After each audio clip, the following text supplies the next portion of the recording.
it almost seems like they're watching us like a god a little bit, if this is the case, to make sure we don't destroy ourselves. So I interviewed a number of eyewitnesses regarding that aspect of the phenomenon, and that is particularly during the Cold War, the height of the Cold War. They are witnessed in Russia and all scattered across the United States. And this launch control officer, Robertson, I'll never forget this. He said, "Well, James, the message I got when they shut our nukes off, it's almost like they were taking matches out of the hands of a baby."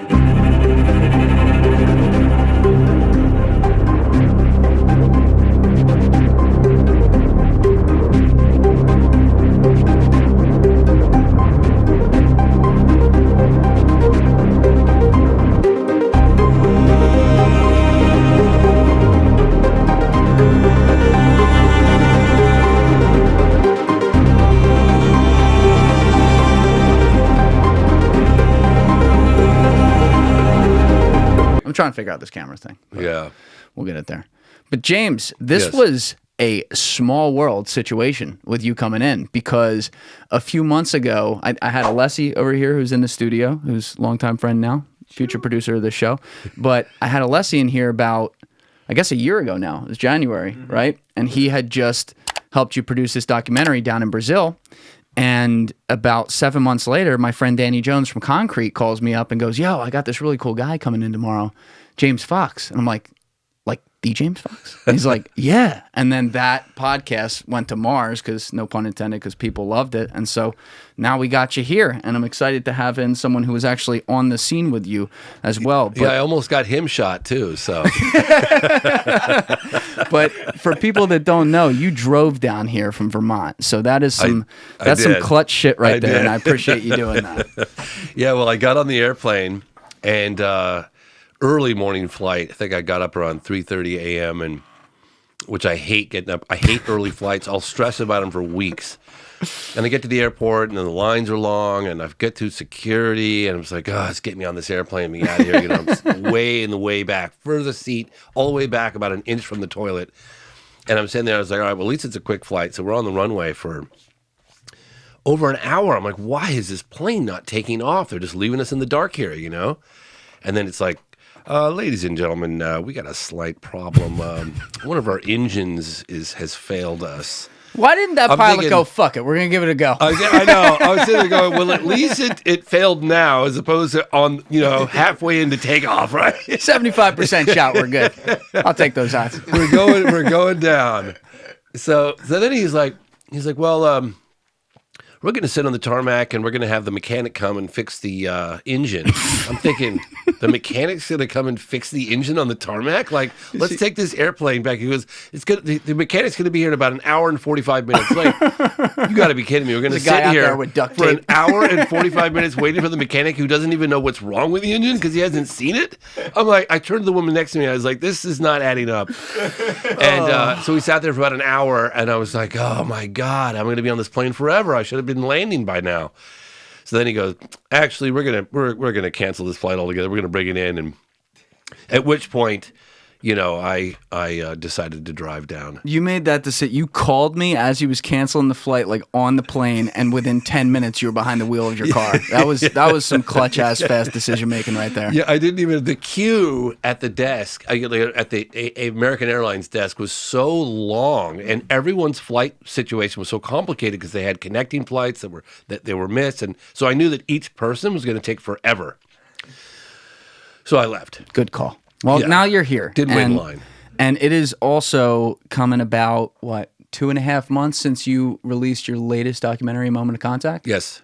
And great job on that, by the way. Thank you. And great job as well, yes. Alessi appearing in that thing. Yeah. But the story about Virginia, which, I was not familiar with that before Alessi went and did it in 2021 with you and was telling me all about it. I'm like, holy shit, this isn't that long ago. It's 1996. Yeah. And we're going to get all into it. But, for you to be able to do this now, I want to give you a huge, huge thumbs up in that you've devoted your life to this. Yes. And you're now at a point after The Phenomenon, which was your previous documentary in 2020, which we'll talk about later today. You're at a point now where you can finally put a ton of resources into these, and it's not just you going around the world and doing every single thing. And it's really paying off because the storytelling and the style of this documentary is like a sucker for simplicity and putting things together beautifully. Like it was brilliant, and I can't recommend it enough to people. Well, it's funny you say that, because I was just, wondering myself, do you ever feel like you always have this idea in your mind as an artist, maybe as you're doing podcasts, where you'd like to eventually be, right? And then you kind of maybe get there, maybe, Yeah. but you question, like with the phenomenon, it was a pretty big success. Thank God, because I nearly died making it. It was either going to die or the film was going to succeed. There was no in between. Like, Was that 8 years? 8 years, and the last push was so intense that I was in a ball crying for days. And I remember my partner Rebecca bringing me food. I was up in this attic. She came up the stairs and she would leave the food for me at my foot because I couldn't even talk. And I was just, I'm not kidding you. I had lawsuits and people suing everybody. And then the distribution company saying, you know what, we're just going to shelve this. I finally get it done after 8 years. And now I'm looking at the prospect that my movie's going to be shelved because it's a liability, because everyone's trying to sue everybody else. Who was trying to sue? He had the pandemic hit. And it was going to be released in theaters. And so that got shut down. Oh. So then we pivoted to Netflix, and Netflix makes us a huge offer. And we're negotiating this huge Netflix original for the phenomenon. And I have this outside guy who will remain nameless because it doesn't matter, but he negotiated the whole deal. He approached me. And then, after weeks and weeks and weeks of negotiations, we have a multi-million-dollar deal on the table, super pumped. All of a sudden, my distributor is like, under the cloud of COVID, whoa, like, time out here. We can't sign. I said, what do you mean we can't sign?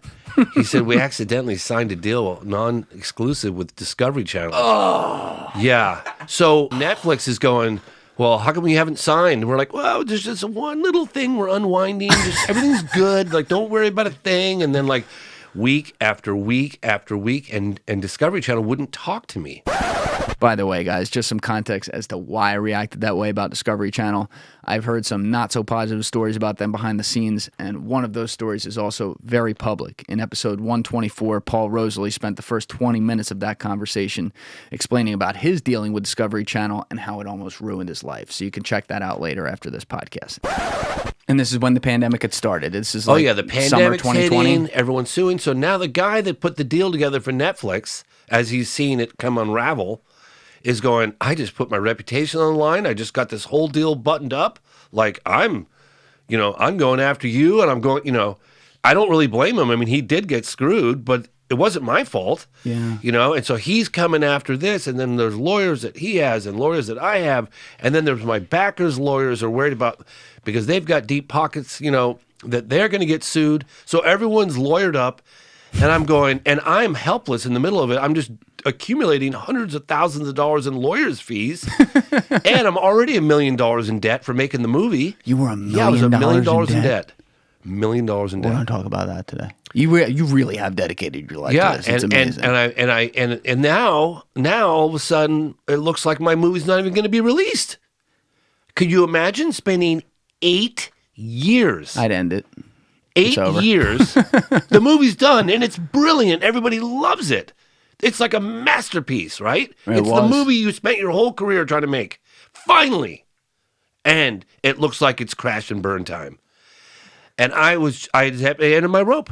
I couldn't, the stress levels and my partner Rebecca was just like, when is this? I don't blame her. Okay, I'm not attacking her at all. I completely understand her saying this.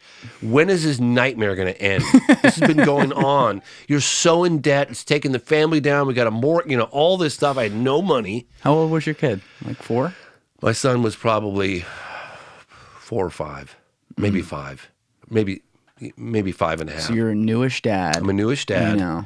Yep. All these years working on this. Super duper broke. I mean, I had some money in the bank from my funders, but I was so much more in debt, right? Yeah. I mean, at the time, there was a period during the making of the phenomenon where I didn't even have a bank account. And I remember some of the people I was working with, they were like, what do you mean you don't have a bank account? I was like, I got some tax issues, and every time I put money in my account, it gets taken from the feds. So I got to deal with that. I got to deal with it. I haven't dealt with it yet. Like, okay, I've never met anyone who's making a movie with not a bank account. Oh, my God. There were moments where I was so broke I could barely afford to pay attention. I mean, I'm not kidding. Well, it worked out, and It did, and I thank think God. I think that is some universe talking to you, because there are a lot of people who try to go after something. It gets a little hard, and even some people who stick with it, they give up after 2, 3, 4, 5 years. You were doing this and working other jobs, because you made 2 other documentaries, by the way, over the years. You did it for 25 years, 30 years of your life, and so you're finally getting to that point, and then you put out, with The Phenomenon, a documentary that has Senator Harry Reid, who's now, he's like dead as fuck, right? Yeah, unfortunately. Yeah, he's bless his heart. R.I.P. Harry. But Harry was on there. You had David Fravor on there. You had your friend Jacques Vallée on there, who you went on Rogan with him, right? And that was after when that documentary came out? Yeah, that was, I think we went on Rogan about a month and a half after the film came out. So probably December of 2020. 2020, right? 2020. Okay, yeah, it's the end of 2020. And then you brought Christopher Mellon on camera for the first time, who we will talk about later. He was the guy who said he walked him out, right? Walked the tapes out, the evidence out of the Pentagon onto the front page of the New York Times. Insane. So you had all these people in here, and it really truly is a masterpiece, because it takes you in a timeline of really all the major UFO potential sightings that have occurred since since World War II. Yeah. And I'll explain why I did that. You get the, well, please explain. Oh, okay, yeah. So let's go there. Yeah, because people say to me, like, I really enjoyed the some people enjoy the first half, some people enjoy the second half. I said, look, I get it, because the problem I was dealing with, a number of problems. One is, no one's ever going to believe the second half if they don't have the first half. Yes. Okay? Good call. If I was to transcend the UFO community and penetrate a much more mainstream audience, I had to set the story, or the likelihood of the landing in Rua, Zimbabwe, 1994 at Ariel School. I had to set up the likelihood of that happening. Otherwise, no one's going to believe it. I wouldn't believe it. A UFO lands at a school in Africa, and the occupants get out and interact with like 100 school children witnessing this in broad daylight. Come on, man. That's a pretty tall tale, right? Compelling as hell, too. Compelling as hell, yeah. But if really you have is. no background on the phenomenon prior to that story, I myself, of course, had trouble believing that, because I heard about that story in the 90s when I was making my first UFO film called... And you didn't believe it, right? Absolutely. Let me tell you how I didn't believe it. So I was just naive enough to think in the 90s that I could get an interview with Steven Spielberg. And we had a mutual friend, this woman named Janet Yang. And, hey, Janet, can you get me an interview with Spielberg? I thought he was going to just say, of course I was in my 20s, and, I thought, yeah, of course he's going to say yes. He's into UFOs. I'm doing a documentary on UFOs. And he goes, he of course, totally, says no. But he said to her, tell James if he's doing a film on UFOs, and I think it was probably 1997 or 96, 97, something like this. You should tell him that he should look into this landing case at a school in Zimbabwe. And I thought, oh, come on, man. Like, seriously, this guy's trying to waste my time here. I came from Spielberg, but I didn't waste any time. I didn't look into it at all. I didn't, just like the new film, Moment of Contact. I'd heard about that case in the late 90s, and I refused to look into that case because I just think sorry, I don't know why I got the sniffles here. You're going to have to edit that. Sorry. I'm leaving. It's not what it looks like, I swear. No, I don't have COVID. We were out late last night. It's been a long 2 days for you. Oh, my gosh. No. But anyway, I set up the phenomenon doing an historical perspective from 1947 to modern day, and I did it because I knew that no one, if I penetrated a broad mainstream audience, no one in that audience is going to believe the landing happened in Africa and made contact with these school children if I didn't give them a snapshot history of the phenomenon. And we'll break it down later, but a really compelling aspect about that is the similar descriptions. You know, when you go through that documentary, and some of it is some people who are dead now, and you're using historical footage and whatever, and others you have the people who are still alive talking about it, and these are people from all over the world, Australia, Zimbabwe, United States, South America, whatever, and they're describing such similar imagery where it's like, does that mean it's not possible that's not true? Well, nothing's impossible, but when you put that as like a mountaintop of evidence for people who have never really like looked into this before or cared even, and are like, aliens, what the fuck? Yeah. You look at that and now you're like, okay, I can't dismiss this. There is definitely some sort of, no pun intended, phenomenon here. Is it of this earth? Maybe. Is it of another planet? Maybe. And that right there is enough to move what some people would call, you know, the crazy lane that was aliens for a long time into the mainstream, which guys like you have done. Guys like Joe Rogan have done it as well, like talking about it, bringing guys like you on. So I found the children's testimony archival footage that Dr. John Mack and the BBC did back in 1994. So Dr. John Mack, who was a Harvard psychiatrist, at the behest of a guy named Lawrence Spelman Rockefeller, he was funding a ton of UFO research back in the 90s. And one like a real Rockefeller. Real Rockefeller, yeah. Lawrence Spelman Rockefeller. And he was funding all this research, and he was also twisting the hand of President Bill Clinton at the time. And basically, I know all this because I dug into it for the phenomenon. A lot of the aspects of this I didn't include in the film, but he was like, come hell or high water, we're going to get government transparency on UFOs. We want to get this stuff out to the general public. And Rockefeller told Clinton, if you don't do this, I'm going to put it on every headline of the fact that you're refusing to do this. And Clinton did have an honest interest in the phenomenon, for sure. And he did go after it. Rockefeller asked him, what case do you want, what case do you, Clinton asked Rockefeller, what case do you want me to go after? And pick one case. And Rockefeller said, Roswell. Can you explain to people what happened in Roswell who don't know? Because this is like the most, in my opinion, at least from what I've looked at, I don't know if you agree, but it's probably like the most important UFO event in the history of at least the United States. Certainly, yeah. So in July of 1947, the military, United States military, it was the 509th Bomb Squadron based in Roswell, New Mexico. It was the only bomb squadron at the time exclusively responsible for the deployment of atomic weapons. The Enola Gay was there. It was a hand-select elite unit, and they announced to the world, this is a fact, that we recovered a flying saucer, a crashed vehicle from somewhere else. They announced it to the world. Probably less than 12 hours later, I can go into the specifics if you want. Yeah, so what happened was this guy, Jesse Marcel, intelligence officer at the 509th, went out with a guy named Mack Brazel. So Mack Brazel was a rancher, and he had heard about these flying saucers. He'd heard about this reward for anything recovered or information.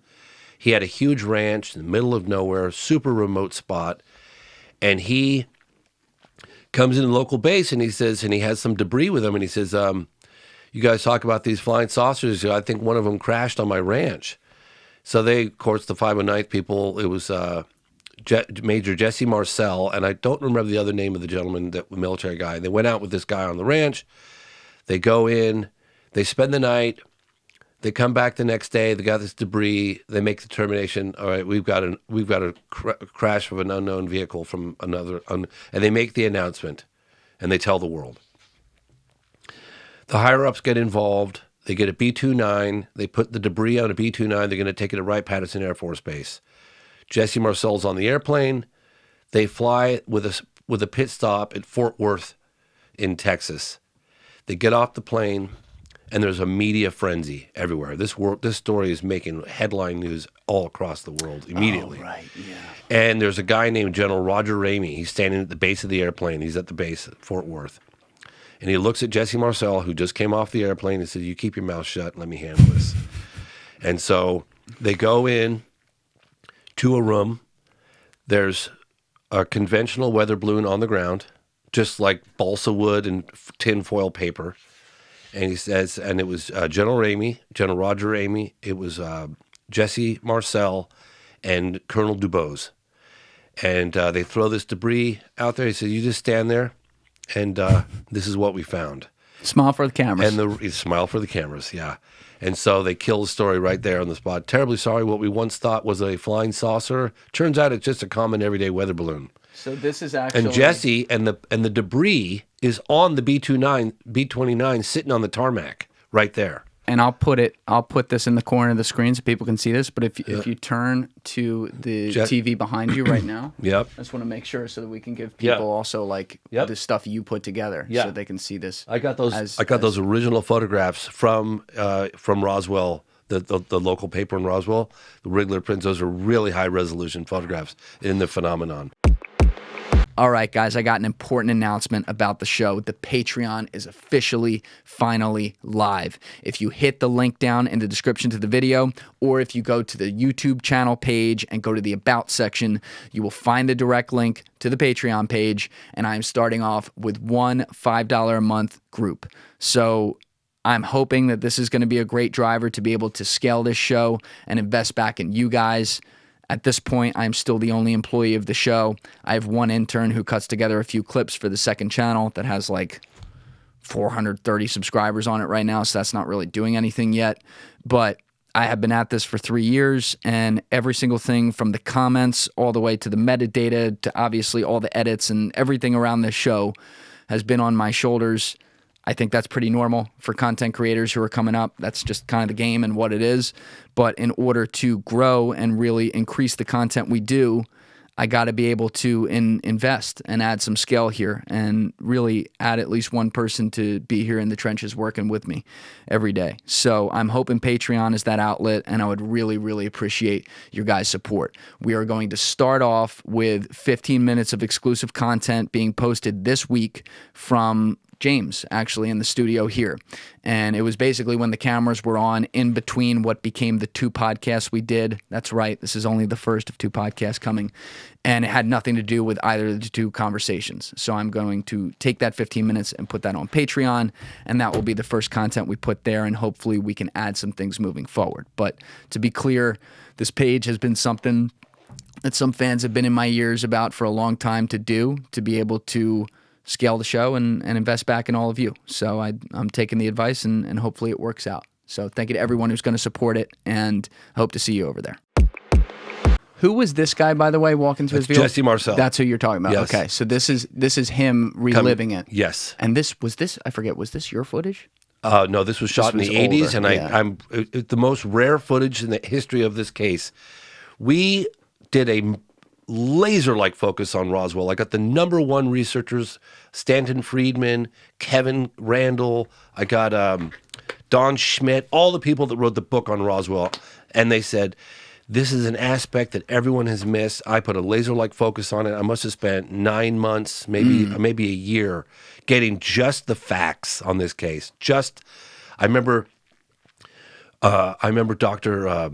Jacques Vallée. And he was a little hesitant. He was like, "Ooh, Roswell's kind of a hot button issue." He would sit in the back of the edit room with me. Jacques Vallée is like one of the most respected intellectual heavyweights on the planet alive today in the scientific community, and he is working with me on the phenomenon. He was reluctant. He was like, "Ooh, are you sure you want to touch Roswell?" I said, "Yeah, I'm going to do Roswell." And he would sit in the back of the edit room and he'd say, "Just the facts, ma'am." Wow. Just the facts, ma'am. That's awesome. That's what this segment is. So that's Jesse Marcel. Let's play this part if you don't mind. Please, here. Go for it. Absolutely. This is from the phenomenon. This is about maybe an hour into the documentary you did. This is the one from 2020. You couldn't even bend it. You couldn't bend it. Even with a sledgehammer would bounce off it. Marcel was ordered to immediately transport the strange wreckage to Fort Worth Army Airfield. There, Marcel was met by the commanding general, who told him to keep silent in the face of what was becoming a media frenzy. They had a whole flock of microphones there. They wanted me they wanted some comments from me, but I wasn't at liberty to do that. There it is. Marcel was instead ordered to pose with wood, foil, and rubber debris from a conventional weather balloon. the real stuff was on the airplane on the tarmac, All just I could like do is keep a mouth shut. Wow. And General Ramey is the one who told the newspapers what it was and to forget about it. It was nothing more than a weather observation balloon. Of course, which we both knew differently. Both knew Colonel differently. Thomas DeBose. And he said that so confident. Colonel DeBose. This is a. Can you play this one more statement sure. by Colonel DeBose? Absolutely. Because this guy was also in the photograph. Colonel DeBose. Thomas DeBose, All right, who was also ordered to pose with the fake debris, describes how an iron curtain of secrecy slammed down. This is the highest priority you can exhibit, and you will say nothing. More than top secret, as he said it. Beyond that, this is the story we're going to tell the public. It was a cover story, the balloon part of it. In order, we don't have any more inquiries about what we picked up on the desert. Well, there you go. So, I get the chills even to this day looking at that, because you're going to tell me that a weather balloon is top secret? Higher than top secret, like beyond top secret, That wouldn't have passed in the social media era. Exactly. Back then, take a few pictures, get in the papers tomorrow, it's over. So this happens, and then of course I didn't even get into the bodies of Roswell, because that's a whole nother can of worms, but there's a preponderance of eyewitness testimony that would indicate there were bodies recovered as well. So, getting back to Rockefeller and Clinton went after Roswell, and Clinton was not happy with the answers they were getting. And I know this because I talked to all the people around Clinton at the time, even Sheila Widnall, Secretary of the Air Force, John Podesta. I talked to members of the Rockefeller family about it. Did you do that on camera? No. I was going to say, I didn't see that. That was not in the film. Kind of kept that aspect of it as kind of off to the side, yeah. In any case, paralleling that push of the Clinton administration, Rockefeller was also funding this guy who was at Harvard, psychiatrist by the name of Dr. John Mack, and he was funding him, and he was funding all these other UFO researchers, but really funding John Mack. So John Mack, the guy you were talking about, right? Yeah. So John Mack, with the funding of Lawrence Rockefeller, flew down to Africa with a camera crew and documented, I think it was roughly 66 out of the 100 school children that were on the field that day, in broad daylight. It was like 10 o'clock in the morning. Yeah. 1994. I think it was September 1994. And I find the testimony of the children so compelling. Yes. Because it's one after the other. And they're all talking about these big, big black almond-shaped eyes and the telepathy. That was the thing. And it was also, as I listened to the testimony of these children, I was so moved by it. All these kids saying the same thing. Of course, some of them saw the craft over here, some of them saw it over there, and they saw red lights and blue lights and green lights, all metallic, bright, shiny object. And it was almost like you got the impression that whatever it was they were looking at was in between dimensions, because it could appear here and appear over there. This is one thing that I didn't share. It's certainly not in the movie, but according to the children, these beings that were roughly the size of them were as curious about the children as the children were of them, and they were mimicking the children's behavior on the playground. They were almost like, because the children would get to these, in Africa, in Zimbabwe, I was told that if the grasses and stuff weren't maintained and mowed, there were dangerous snakes and spiders and things of that nature out there. So the children were not allowed to go beyond these big telephone poles that defined the perimeter of the playground. But being children, they would go all the way out to these poles, and they would skip and dance on them, knowing that if they went 2 inches to the right, they would be out of bounds, which they weren't allowed to do. They'd get in trouble for. So they would skip along these poles, and the children told me as adults that these little creatures were mimicking their skipping behavior in a very benign fashion.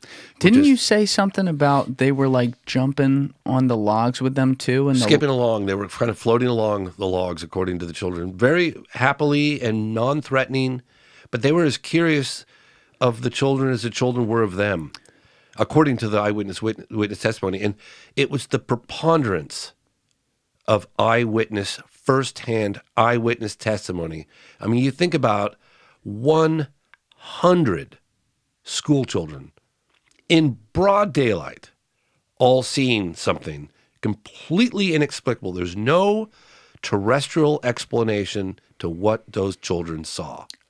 I'm trying to remember, did the kids, because you interspliced this with Dr. John Mack's interviews from back then when they were all children, and then you brought some of these now adults back to discuss it, and you did it on camera at the school. I remember in the documentary the adults described telepathy. Yes. I don't know if the kids used the word, but did they describe how the aliens were communicating with them in their mind? Yes. Yes, they did. The children did, yes. That they would see imagery, that they were communicating telepathically with these children. And what were they saying to the children? They were depicting destruction of the planet. Technology was going to be our downfall. That was amazing. That the things kids of were that saying nature, and all these children were saying. Now, not every child had the telepathic communication, but the ones that came face to face. How many? If you look at Selma, a good percentage. Honestly, I don't know because I didn't talk to all those, but a lot of them. So, you have Dr. John Mack. He had, I think, 66 children on camera, both in the playground and sat-down interviews inside. And they all saw either the craft or the beings at a distance. And there were a handful, because there were different groups of kids in different locations. Everyone froze. I mean, they were just like, what the hell are we looking at here? And some of them had face-to-face contact, like Selma, for instance. And I said to Selma and Liesel, well, how close were you to this creature? Yeah. She said, about a meter. Well, a meter is like 3 feet, right? So that's like arm's length. And it was the same size as them, you said. Same size as them, yeah. Which is how these are often described at all these. They're childlike size. Really funny because they interview this one kid, and it's on the archival footage, and the person asking, so how big was this bean or whatever you call it? And the kid goes, about my size. About my size. It was so cute. Oh my gosh. And they talked about it so matter-of-factly, And there's no bias with children like at that level, they're not saying like we saw aliens from Alpha Centauri or it's like here's what we saw, we all saw it, and and the other thing is that they felt that the adults had let them down. Well, of course the adults didn't have an explanation for what had happened. The school teacher, now she's the headmistress, Judy Bates, actually had her own experience with this thing, and she kept it quiet because she was in fear for her career, her reputation. So she felt terrible. I actually went to Africa and I met with her, and she apologized. I said, anything I'd like to say to the children? She's like, I'd like to apologize. I was dealing with my own kind of experience. And she was concerned about her reputation and her career and her future and decided to just keep that quiet for 20 whatever plus years. And what year did you visit there again? Like 2018? I went there in like 2017, 2018, something like that. Yeah. So here's a little clip from I think this was Selma because I don't remember all their names, but not her right there. She's about to come on. This alleged encounter caught the attention of Pulitzer Prize-winning Harvard psychiatrist Dr. John Mack. Seemed that he was looking at all of us. Is that her? Yep. So that's Liesel. Liesel. She had face-to-face telepathic communication. Felt scared? So did Selma. What was scary about it? All right, so she said I felt scared. Well, felt scared because I've never seen such a person like that before. And I saw this person, and it had big eyes. That's all I saw about it. Yeah. That's eyes. Emma. She lives in Australia now. Quite a long top. Mm-hmm. With a big head and eyes that are bigger than ours. How much bigger than ours? 4 or 5 times the size. 4 or 5 times the size of ours. So then I was looking at him, right? Yeah. Then he was looking at me back. I couldn't just keep on looking at him, so I had to stop and I looked sideways. But I was looking straight into his eyes. Well, and none of them never ran. Said anything. It's just that Frozen the face in their tracks. was the eyes. Maybe they're trying to communicate with us, show us something which we don't know about. I think they want people to know that we're actually making harm on this world and we mustn't get too technologized. We don't. Okay, so that's what I want to leave it right there because here's a very, I think, central question around some of these UFO sightings, and we're skipping around a little bit today. We're going to get to a moment of contact very soon. I do want to take it there deliberately, problem, but I want to stay with this for a second. Yeah.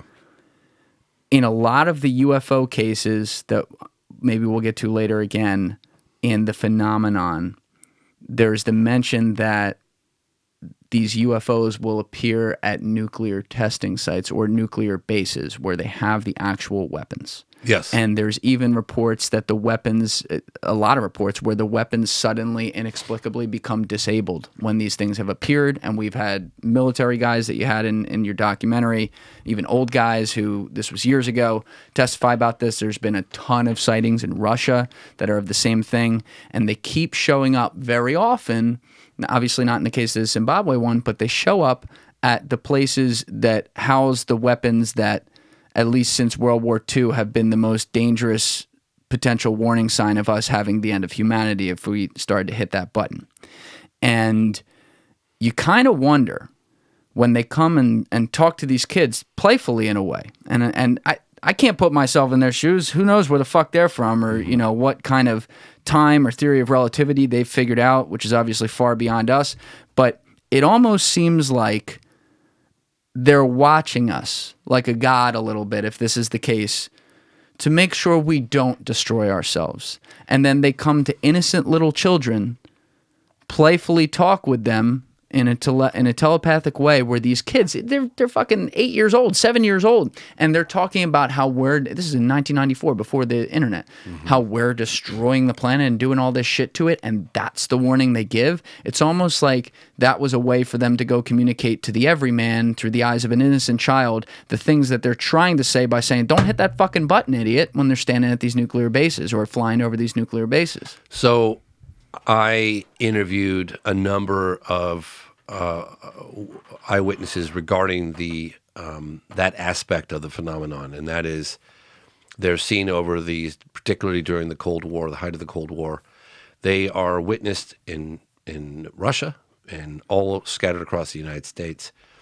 And this launch control officer, Robertson, I'll never forget this. I think I included this in the film Out of the Blue I did. He said, you know, because he was so funny, it was like, I could tell why he was a launch control officer because he had these nerves of steel. He was just super calm, just measured, calm, collected, not the kind of guy that would, you know.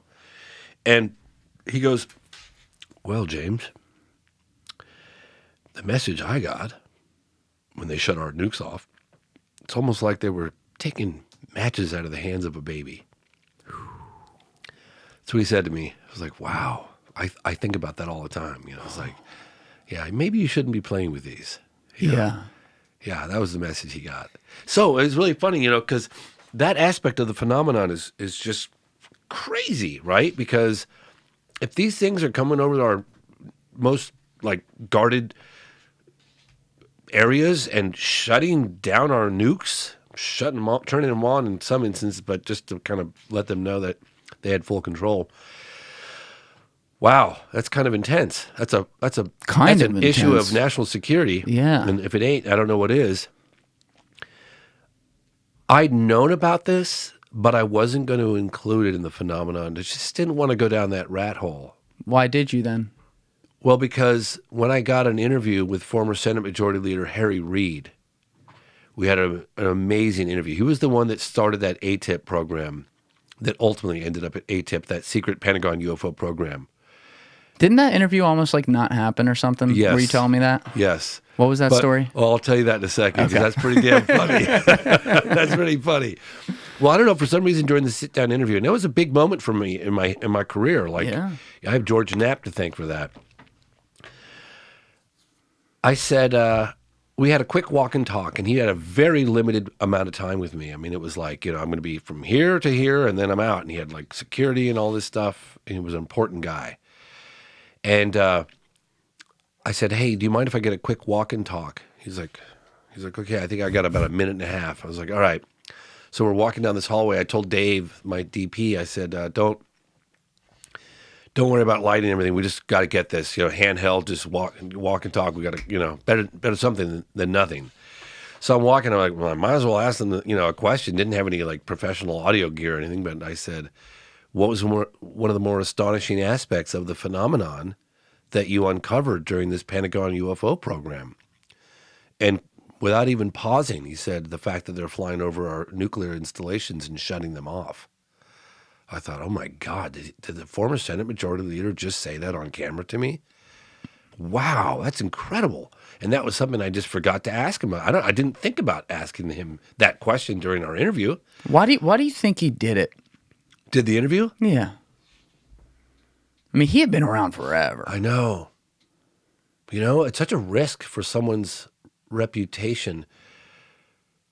He did that program all the way through the tail end of the Bush presidency, all the way through Obama's presidency, and then into Donald Trump's presidency before it came out. Wow. So that program was secret. And I wonder if Christopher Mellon and Lou Elizondo and a handful of others behind the scene hadn't opted to do what they did, find a loophole, retire, step down. Lou left in protest of the excessive secrecy. What was his job title? Lou Elizondo, he ran the UFO desk. He ran that program, right. The ATIP. And, there's been controversy around Lou. I'm like, Lou was exactly who he says he was, and he did exactly what he said he did. I mean, I spoke to Senator Harry Reid about it. And I actually, was there when Lou got the letter from Senator Harry Reid confirming all the things. Lou was head of that program. Lou stepped down in protest of excessive secrecy. They found a loophole, and Christopher Mellon walked that evidence out of the Pentagon, the Go Fast, the Tic Tac videos. Is that David Fravor's? Yeah, it was part of the Nimitz 2004. Nimitz, 200 miles off the coast of San Diego, 2004. David Fravor and they were David Fravor, his Wizzo, I guess, was the guy in the back seat, and then another pilot and his Wizzo. So yeah, I think 4 pilots all in all. But in any case, he walked those tapes out on the front page of the New York Times. It's not because people go, why are we experiencing more government transparency? Because a handful of insiders decided that there's too much secrecy around this. There's something truly inexplicably going on. There's very compelling evidence, and the public has a right to know. So that's why, and now they can't put the genie back in the bottle, right? The intelligence people have been like, even Senator Reid said this to me on camera. He goes, when they found out I wanted to do a UFO program, even though it was hidden from the public, they were just putting the brakes on. No, we can't do this. No. He got so much resistance, and he fought back, and he made it happen. But it was still in secret. Obama didn't know about it. Bush didn't know about it. And Trump didn't know about it. Wow. Yeah, I know. I mean, in some ways, like, I know there's all kinds of, like, power broking behind the scenes in D.C. Your position, like the Democratic leader of the Senate, like, you've been there a long time. You were there before the president was there and everything. So there, in some ways I could see that, but still, to have someone that high profile talk about it is wild. And if I played, like, cynic devil's advocate for a second, if this were if these things were the beginnings of all these crazy secrets that they possess, that now they're admitting like they do have secrets to the public, I wonder if there's almost something way bigger that could very well have to do with aliens that they're trying to divert attention away from by throwing us things and acting like, oh, wow, yeah, no, this happened. Like, look at this fucking secret from 1955 we had. Yeah, we recovered that. And people are like, holy shit. But they'd really be going, oh, my God. Like, if they saw the real stuff that maybe they're not going to release. Like, I do wonder about that. Well, they definitely distraction. Have. We've only seen the tip of the iceberg. Oh, I know that, but I'm saying, like, they've talked about the icebergs there. Yeah. What about the other iceberg over there? The one that, like, the Titanic hit? Like, what if that's a way bigger iceberg and they're, like, not trying to draw attention to it? They're trying to divert attention by get carrot in a stick in it to all of us. Well, so this is something that I can give an example of obfuscation, okay, in my opinion. This is just my opinion. Nothing I'm stating is well, the stories I'll tell you are factual in the sense that they're out there and they're pretty credible. I was investigating a landing case from 1964 in Socorro, New Mexico, from a police officer by the name of Lonnie Zamora, who was on duty in a hot pursuit. Socorro, New Mexico, 1964, Lonnie Zamora. Your audience can look it up. And in the process of that investigation, it was a close encounter of the third kind. Now, close encounter of the third kind, and this was in the peak of Project Blue Book, 5 years before it got shut down. Can you tell people what Project Blue Book is? Yes. So I'll go to, so Project Blue Book was Air Force investigations of UFOs from 47 to 1969 when it was terminated. It started off as Project Sign. The conclusions of Sign were that we were being visited. That was scrapped. It went to Grudge, and then it went to Project Blue Book. But anyway, it was spanned from 47 to 69. In that investigation, during the investigations, there was a guy named Dr. J. Allen Hynek. And Allen Hynek classified UFOs into 3 categories. 1, close encounter of the first kind, someone sees a UFO. Close encounter of the second kind, they see the UFO and somehow the UFO interacts with the environment, whether it leaves burn marks on the ground or someone's face or picked up on radar, photographed. It interacts with the environment somehow. It's there. Close encounter of the third kind is when, and this is like the Air Force's own files, it's not coming from me, is when there are reports of entities, beings associated with the UFO. So you have a UFO on the ground and you've got beings standing next to it. That was a case in 1964 with police officer Lonnie Zamora that I was investigating. In the phenomena. In the phenomena. Yep. Very good case. It was a turning point for one of the debunkers, the loudest debunker, Dr. Hynek, who did a complete 180. And that was one of the cases apparently that really swayed him because he found the credibility of the police officers so high. And there was physical evidence on the ground. And there were other people that saw the UFO. And he got within 35, 40 feet of a landed egg-shaped object. And you wonder when the Tic Tacs were invented. I don't know what year they were. Were the Tic Tacs around in 64? Would Lonnie have described it as a Tic Tac? What the Nimitz saw, like that stuff. It was a white egg shape. He called it a white egg-shaped craft with landing gear. And that's what he saw with the people, right there. Yeah, there were 2 beings, in white-fitting, like, coverall suits. And they looked diminutive, like small, childlike is the way he described them. I'll put that picture in the corner of the screen so people can see. Yeah, and he had direct eye contact with it. So anyway, I'm investigating this case, and I'm really sticking my teeth into it. I mean, I went to the National Archives. I found never before seen archival stuff and drawings of the landing sites and photographs, and I'm finding archival footage. I befriended Lonnie Zamora's wife, Mary. I became friends with her. I got her on camera for the first time ever. Because he's dead now. He's dead. Unfortunately, I missed him by a few years. That's a whole nother story. Damn it.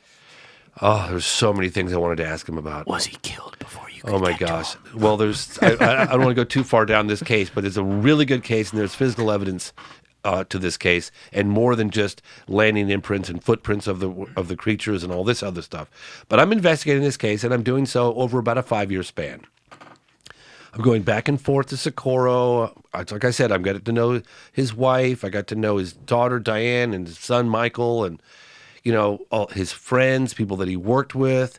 Got them all on camera. Some of them didn't end up in the film. God, I don't know why that happens. It just does. You think you get all this amazing stuff, but there's only so much. Yeah, I don't know how you fit it all in. How are you going to squeeze it all into? It's like one case among many other cases. You know what? Real quick, just side note. Have you ever seen the Frontline interview file? I don't know if that's what they're called, but like the PBS Frontline interview files where they play the full interviews they had as separate content? That's a brilliant thing to do. You should do that. I am sitting on terabyte upon terabyte of interviews. Yeah. I probably have the biggest collection of UFO interviews on the planet. Well, you should do that. Because I've been doing this for 30 years, like insane, right? I have so many. And James, we're going to do that. I know. Dude, I have so many. Thing is, I don't have the bandwidth to do all this. But what I did do. Well, here you go. There's your bandwidth. What I did do 2 years ago, right after I finished The Phenomenon, I thought I got to get all my my interviews and all my other hard drives and old hard drives, and I got to put them all in one big fat drive. So I got two, I think 30, 35 terabyte drives, maybe 48 terabyte drives. I got a couple of them, and I put everything on them. Every film I've ever made, every interview, they're all there. So, and I got 3 back. I got one in Vermont, one in California, one in a storage, Don't tell people where this shit is. You out of your mind? Bustamante is going and finding it right now. But no, it's a very good idea. I should definitely do that. But let me get back to this, because this is interesting. Please. This is really interesting.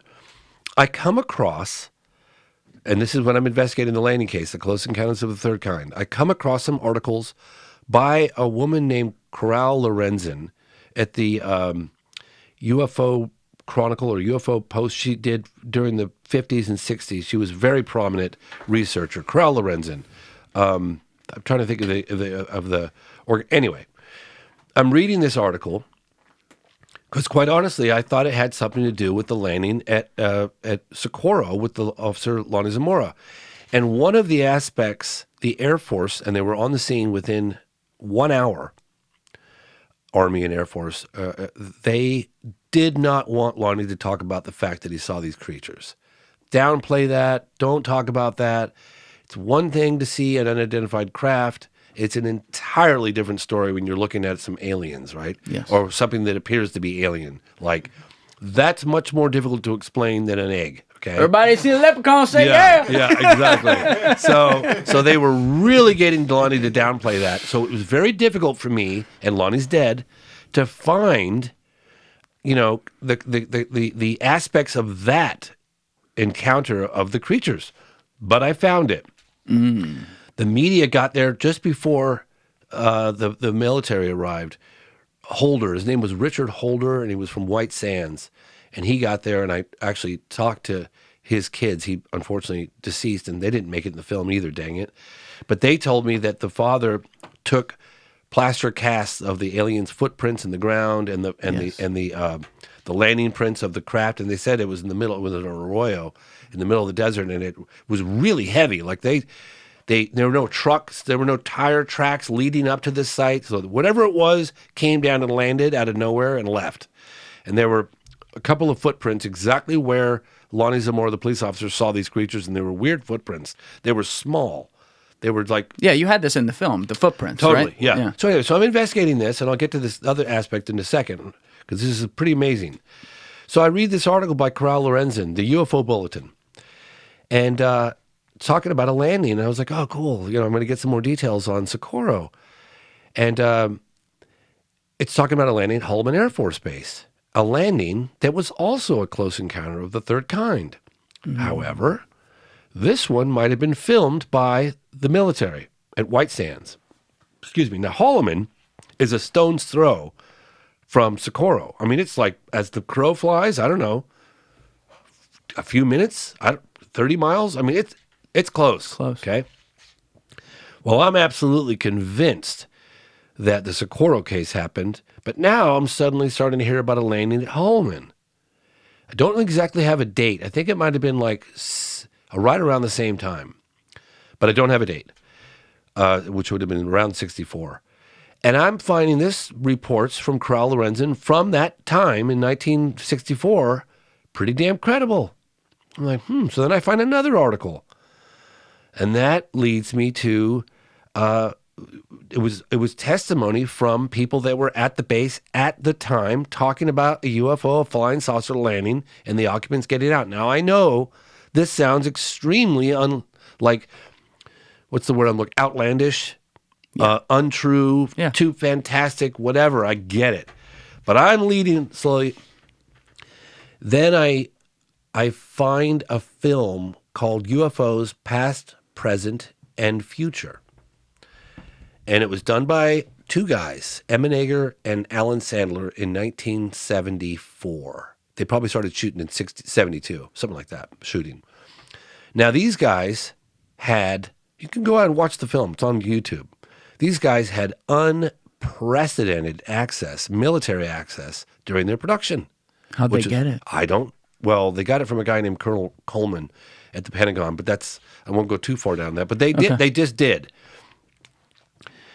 And in this production, they're working with Hynek. They're working with, and Hynek was with Project Blue Book, the United States Air Force, but he's since left the Air Force. It was 72, something like that. He's working with Quintanilla, who ran Blue Book. They're working with Robert Friend, who was also part of Project Blue Book. They're working with this guy, William T. Coleman, who is currently at the Pentagon. He was public liaison officer for the Pentagon, and they were working with him at the time. Like, how did these guys get this level of cooperation in 1972? Wow.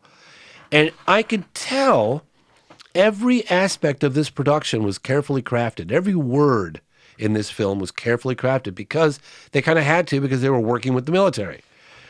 Well, in this film, they talk about an incident at Holloman Air Force Base that maybe happened or could happen in the future, but it might have already happened. Could happen in the future. Yeah, exactly.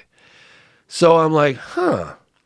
So I get in touch. I watch the movie and I'm like, God, everything else is so factual. All the cases are so factual. Like, everything is like, they cover Socorro. They cover all these other cases that I've covered that I'm very familiar with. I'm like, oh, man, there's something going on about this. So I contact Emmenegger, and I contact Alan Sandler, the guys that made the film. Emmenegger is super willing to like go on the record and talk to me on camera, and he's super excited. He's like, yeah, they had film footage of that landing at Holloman. I said, what? Yes, they have film footage of a landing at Holloman. We almost got our hands on it. That's why we made the movie about an incident that may have happened already, or maybe it's something that's going to happen in the near future. But isn't that interesting? Okay, so Yes. So Emmenegger is convinced that, and the relevance of this story will come out in a minute, I promise. No, this is good. Keep going. So Emmenegger's convinced that this film footage of a UFO landing at Holloman Air Force Base and the occupants getting out and interacting with the base commanders exists. I know that sounds nuts. Believe me, I know that. But one of the producers of the film is convinced it happened. And I said, well, why are you so convinced? He said, because the guy at Paul Shartle, who was at Norton Air Force Base, audio video department. I have a clip of him. I could show it, get it to you. Paul Shartle had the footage at Norton Air Force Base, and he was going to give it to us. And somehow the higher-ups got involved, and the footage vanished. I said, well, so then I'm going to Alan, and I'm going, Alan, what's this about this footage, and why is it not in your movie? Like, what happened? He goes, oh, yeah, I was shown that footage. I said, well, hold on a second. I'm driving my car, and I'm on the phone with him. Excuse me. And I said, excuse me, hold on a second. What? He goes, yeah, no, I was shown that Paul Shartle showed me the footage. Well, Emmenegger, your partner who you produced this movie with, he doesn't know that. Well, I was kind of told, Well, he was told what? I'll tell you what happened. Okay. So, and this is all paralleling the Socorro. I was Zamora. only found out about this really because of the Socorro case that I was investigating. And I suddenly, Which you were looking at because of Zamora.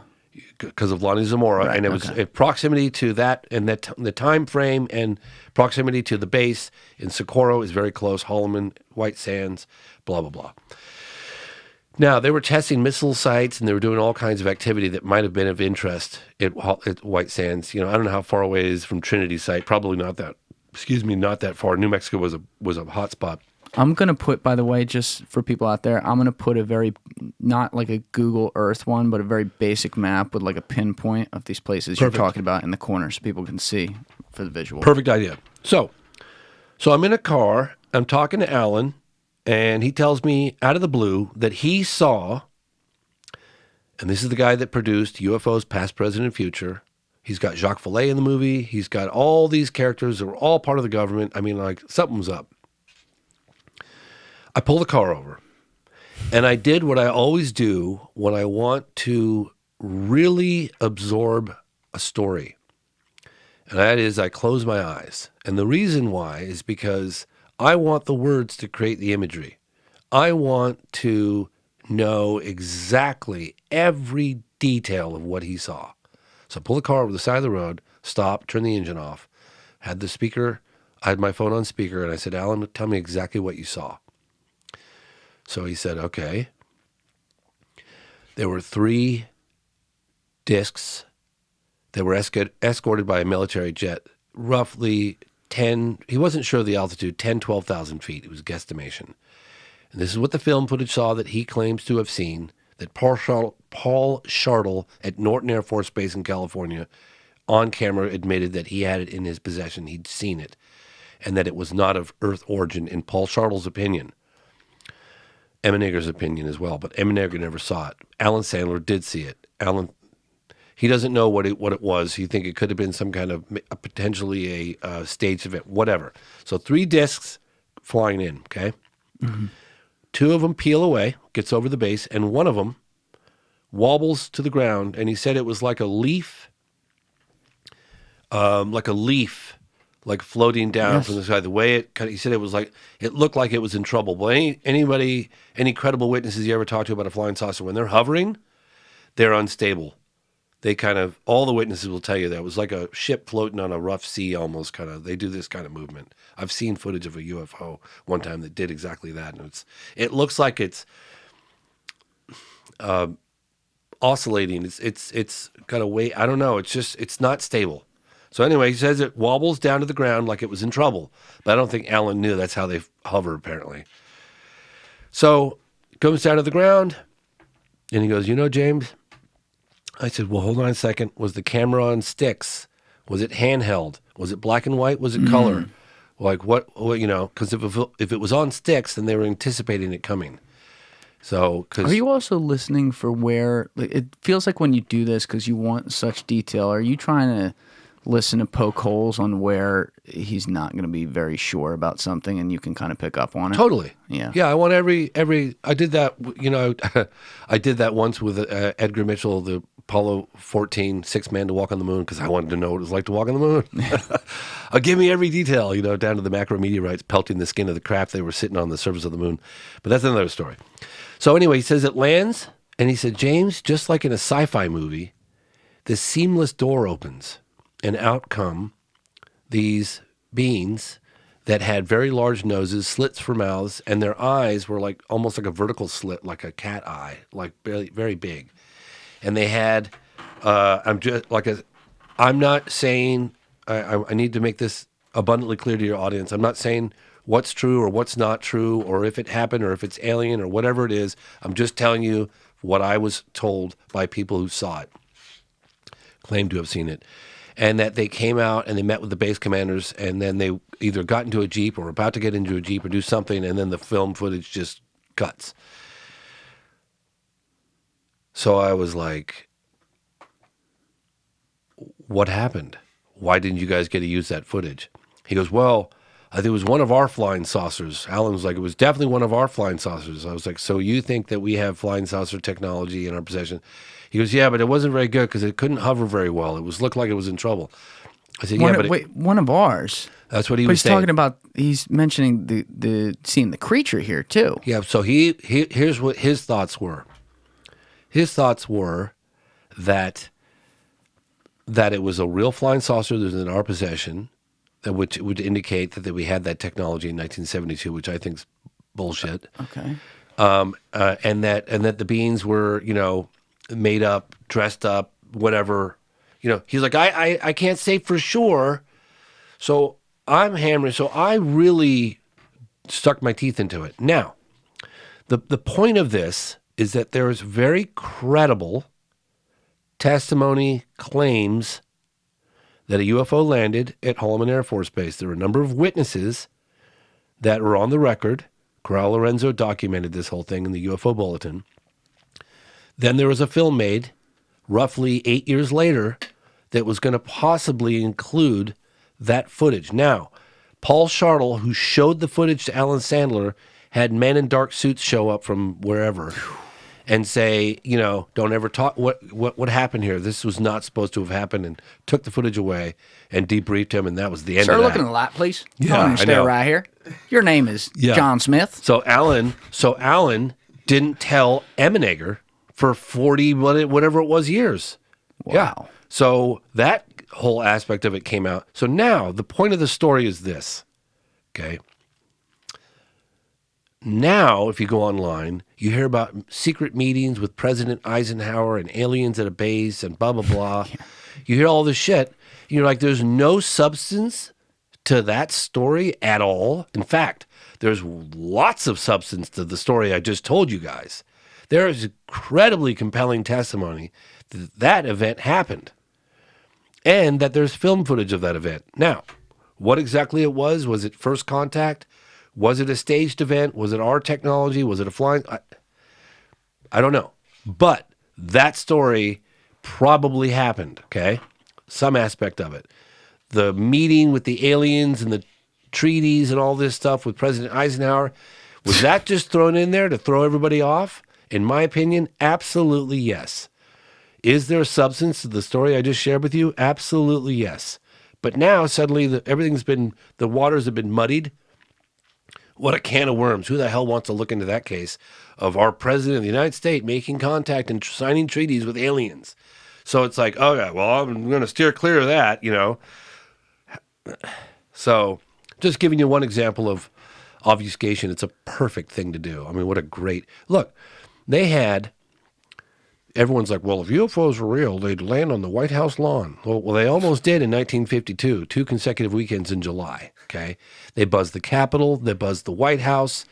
Yeah. And we're going to bookmark that. Yeah, very compelling. In fact, we have testimony, never before seen eyewitness testimony of the man who was in the radar room listening to the voices of the military jet pilot that was flying at 500 miles an hour through the darkness, the complete pitch black sky, and is surrounded by UFOs over the Capitol in 1952 in July. Holy shit. The man that was in the radar room. It's phenomenal testimony. Phenomenal. Like he's suddenly surrounded by these little UFOs are surrounding him. What do I do? And they're looking, they could see it on the radar. There's his plane and there's these UFOs all around him. What do I do? You know, they were given the orders to shoot. That's a whole other thing that we could talk about later. But all right, you know what? Fuck a bookmark on this. Hold on a minute. So when you say something like that and you're like, oh yeah, no, 100%, there were 1952, there were UFOs in DC and whatever, and then people hear something about Eisenhower, I'm just thinking of like all the most cynical people out there who are like, what the fuck am I even listening to right now? Let's start with the 52 thing. Yes. You're saying that we had witnesses on the ground in DC. Did you say they were all government related, or were there also civilians? Let's start. Well, there were civilians too, but they were government related, like pilots and radar operators and Al Chop. I think he was like public relations between UFO. You have to look him up, Al Chop. But Al Chop was in the radar room in 1952 when they scrambled military jets that were doing roughly 500 miles an hour through the pitch black. But these UFOs allegedly do like 12,000 miles an hour or something. Well, my point is this. The pilot was terrified. He was flying in pitch black, 500 miles an hour over the Capitol. And how many had they sighted again? You said so much in there. I want to make sure we're following. 5 to 12 UFOs. I don't know how big many. Are we talking? They were like, you know, remember they described the Tic Tac? Yeah. They were in that ballpark size, and they were surrounding his craft, flying at 500 miles an hour. They were just, I mean, they were, you know, peer over here, peer over there. And at first, there was 2 consecutive weekends in July of 1952. Anyone can Google it. And at first, these UFOs would appear, they'd scramble the jets, and then as soon as the jets got anywhere near them, they were gone. They're just poof, gone. But at one point, the military jet, the pilot, went after him, and they surrounded his plane. And Al Chop was in the room, and we have testimony on camera for the first time ever, because it was part of an archive. This guy went around with a camera and documented all these historical cases. Thank God. But he never did anything. He never did anything with it. Tom Julian and Project Archive, and I had read about this Project Archive, and I was like, oh my God, footage of Al Chop, footage of this other person. This is unheard of. Nobody's got any of this stuff. And reached out to him, and he's like, no, I don't know what you're talking about. That's just some weird rumor on the internet. I don't have any of that stuff. And I was like, That's kind of weird. So then I was like, well, I'm working with Jacques Vallée. And he's like, you're working with Jacques Vallée? I have the footage. I have the footage. He goes, yeah, I swear to God. As a matter of fact, He goes, I do. Yeah, I was like, so can you get me dinner with Jacques Vallée? I said, I'll fly you out and we'll get together. And so I did. I flew him out, Tom Julian.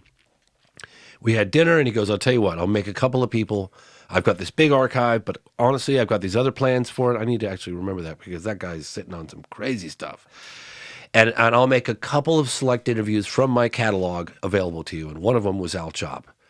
And Al Chop describes, because the first time ever in the 1952 case over Washington, D.C., where you have a witness that was in the radar room and heard the pilot of the military jet, heard his voice, saw the radar, saw his jet and all the UFOs around it, and listened to the pilot's voice who was terrified. What do I do? What do I do? They all just stood there in shock. They didn't know what to tell him to do. We sure this wasn't like the Nazis and they just figured some shit out there in World War II and they were left over? So here's the thing. I got to throw it out there. But here's my point again, because I'm going to get back to obfuscation, okay? So what happens? Very compelling testimony, military pilots, radar confirmation, visual confirmation, air-to-air radar, air-to-ground radar, ground-to-air radar, all this stuff. Really good case. Of course, none of that made it in Project Blue Book, but that's another story. So what happens? They got to do something. It's making headline news. Google it. Anyone can Google UFOs over Washington, 1952. It's behind you. Yeah. On Wikipedia there. Yeah. There we go. So they form the military. The CIA gets involved. They get a panel called the Robertson panel, intellectual heavyweights, think tank kind of thing. And they get together. I don't know what it was, a couple of weeks. We got to figure this problem out. This is a problem, right? We don't have control over airspace. We don't have explanation. They had a big, it was the biggest news conference with General John Samford since the ending of World War II. It was 1952. I don't know. They probably did that in July as well. You can look that one up. General John Samford gives a press testimony, addresses the nation in uniform, a general. Basically saying, hey, we got these objects. Could be weather phenomenon, or there are these things that we just can't explain coming from very credible people. And, it's a big statement from a military general in 1952. Yes. It's like, wow. So they got this problem. So the CIA gets involved. They get the Robertson panel, 1953, early on in 1953. And ultimately what they say is, well, lying to the public, so many testimonies. All right, tell you what we're going to do. We're going to adopt this policy of ridicule, and that's pretty much how this story has remained covered up for all these years, because ridicule, and it was a policy that was adopted in 1953 by the Robertson panel, and it stuck. How very CIA of them. Yeah, and so that's obfuscation. That's just throw in a bunch of ridicule and jokes and laughs. Like if you think about a military pilot being surrounded by UFOs, being, seen visually, picked up on radar, all that stuff, gun cam footage, there's nothing really funny about that. Yeah. That's pretty intense. But you have the ridicule factor, so now you got this knee-jerk reaction. Anytime UFOs are mentioned, it's giggle factor, right? And that's a very effective campaign, and that started in 53. So I think that's another one of the reasons why they have changed the acronym from UFO to UAP, and now it's something else now, but it's unidentified aerial phenomenon. And there are other reasons too. Why? Because it had baggage. The word UFO has baggage. And you're saying they don't want it to have baggage? They don't want it to have baggage. You don't think that the intelligence services don't want it to have baggage? Well, it does have baggage, and they don't want that baggage. Yeah. That's definitely one of the reasons why. I promise you, that's one of the reasons why they changed it. I promise you. Also, it's slightly more accurate, but yeah. There are so many things I do want to say this, for the record. Yeah. There are so many things you're saying in these stories that I'm saying maybe every 15 seconds where I could stop you and ask a clarification question, but there's just too much, so that would ruin the podcast. So for people out there right now who are listening, but what about this? What about that? Fair. We'll have some more podcasts in the future, and we can go look at some holes or some stuff that we had to be another story for another day. Yes. And we will get to that at some point, in the future. I just want to make sure, people aren't just, you know, some things aren't at least being questioned. But I'm still obviously clarifying on some major things I hear. And so on this last point about the ridicule, I mean, we know it's been covered in here in probably every podcast in America. Little green men. That the CIA essentially was very responsible for getting the term conspiracy theory into popular vocabulary after JFK and all that shit, because they wanted people to make everything a conspiracy. And mission accomplished, fellas, if you read the YouTube fucking comments out there, like everyone thinks everything that ever happened is like, oh my God, it was this or that. And so it then, you get to cloak the 1% in the 99 of bullshit, and you can just always use the excuse of, well, this one isn't one of the 1%. And so they can do the same thing. And to hear you use that word ridicule for in 1952, 11 years before Kennedy got whacked, right? Yeah. That's very interesting that they were on this topic of the most, I guess, like, no pun intended, otherworldly, talking about UFOs and stuff. They would want that to be like, oh yeah, that crazy asshole at the bar talking about this. Yeah, and let me remind your audience, I'm very knowledgeable on what I'm knowledgeable about in terms of the cases and the historical perspective. I don't like read about stuff and then report on it. I go after the firsthand eyewitness testimony, whether it's archival or whether they're still alive. I'm going after it. Okay, I want the firsthand eyewitness testimony. That means the world to me. When I look into a specific case, I stick my teeth into it, and sometimes I'll stick my teeth into it for years. Not like I'm working on that case every day for 5 years, but on and off. You know, the 1952 case, I wanted the testimony from Al Chop. Well, guess what? We found it. First time ever. I mean, that's because you have all the newspaper reportings. It's really interesting. You got, 1952, you got Project Blue Book going in full swing. Okay. Yeah. Did they interview the pilot who was surrounded? No. No, they did not.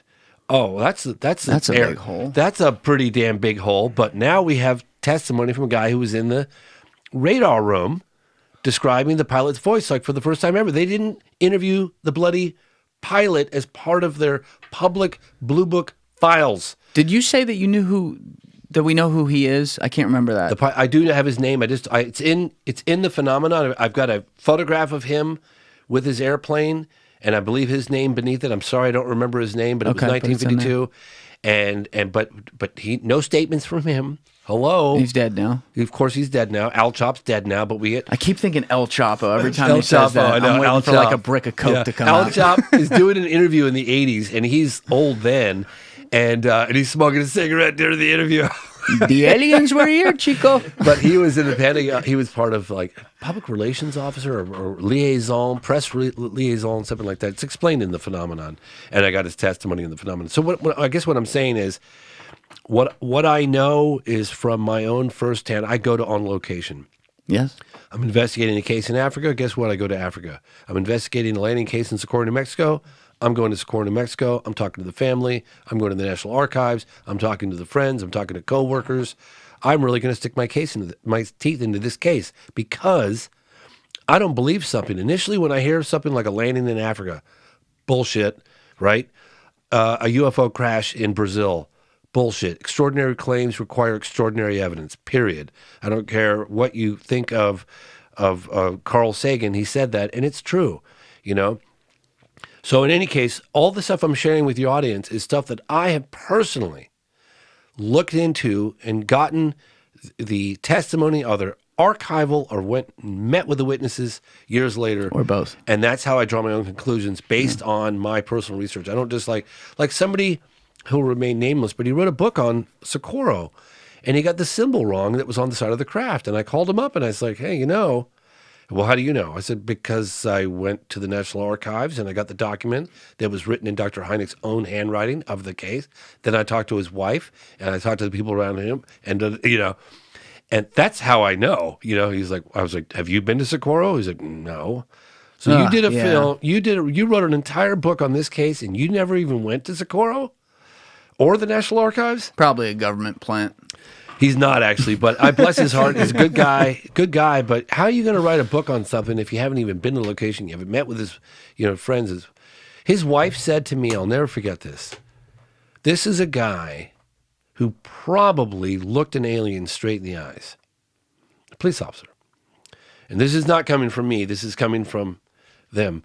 She said, I don't know what he saw, but he was never the same. And he admits that he made eye contact with this thing. Like it looked, because he was calling out. He was driving in his car because he saw the object coming down as if it was landing and it was in trouble. He didn't know what it was. And then what was the aftermath? The thing, they got back in and they left, right? Yeah, they got back in. So what happened was he was pursuing a speeder through the town of Socorro, New Mexico, April 24th, 1964, about 5 o'clock in the afternoon. And he's chasing after this car. It was a convertible. And he sees like something flickering in the sky off to his right. And he knows there's a dynamite shack. And he thought maybe some dynamite was going off. He was like, oh, shoot, this could be trouble. So he like terminates the chase and he drives up this hill to get a look. And he sees this object down. He gets up the hill and he looks down in this little arroyo and he sees this object sitting on the ground with a couple of like these small little diminutive children-like people is what he said. Looking at him, and he's got his window rolled down, and he's in his cop car. And he's probably a couple 100 feet, 300 feet, maybe a little more away from this object. He's got the window down, he's got his arm out the window, and he's looking out the window with the window down. What am I looking at? He's like, did a car crash, and there's a couple of kids down there? So he's calling out. He's trying to call out, like, hey, you okay? You know, you guys okay? Or is everything okay down there? And I know this because I read the article that was written right after it happened. I was going over it with Mary Zamora, his wife.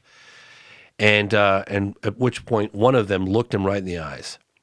And it really, like, I don't know. He didn't talk about any level of communication, if he had any communication, or whether he did or didn't, I don't know. But he decides he's going to get a closer look at this thing. And in the process of doing so, he had to lose sight of the object for a moment. And I don't know how much you could see that. Like, let's just say, like, the UFO's here. He's on a dirt road here, okay? And he's looking that way. Mm-hmm. He's going to drive around to here.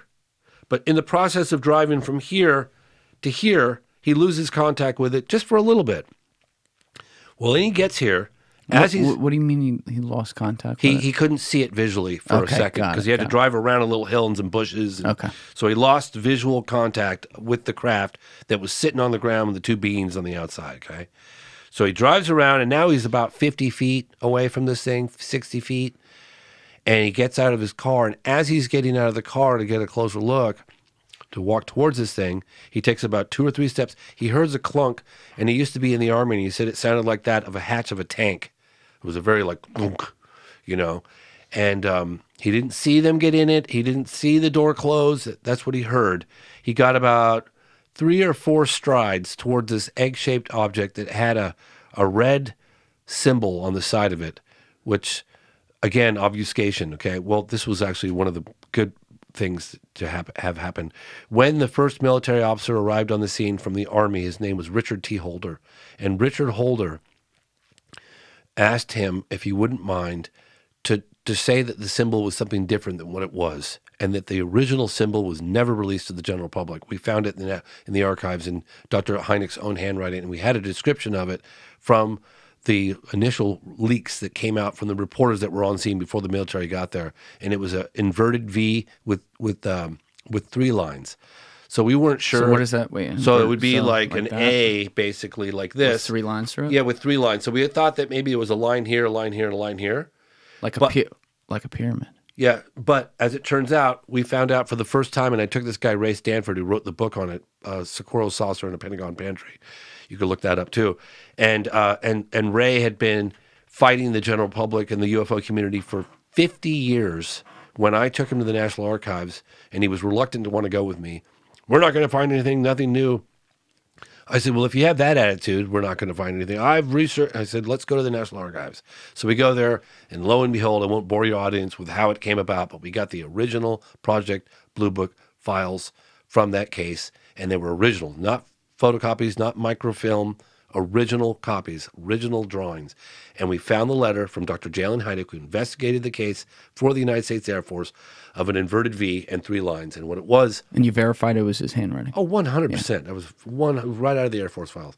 It's an inverted V. I could draw it for your audience, but it's a slit here, one here, one here, one here, one here, and then one on top. Inverted V. I think I have it. It's on the side of the craft in the film. I'll do a shitty drawing and put it in the corner.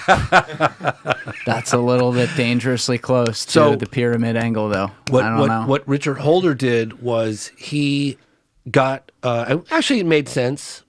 It made sense.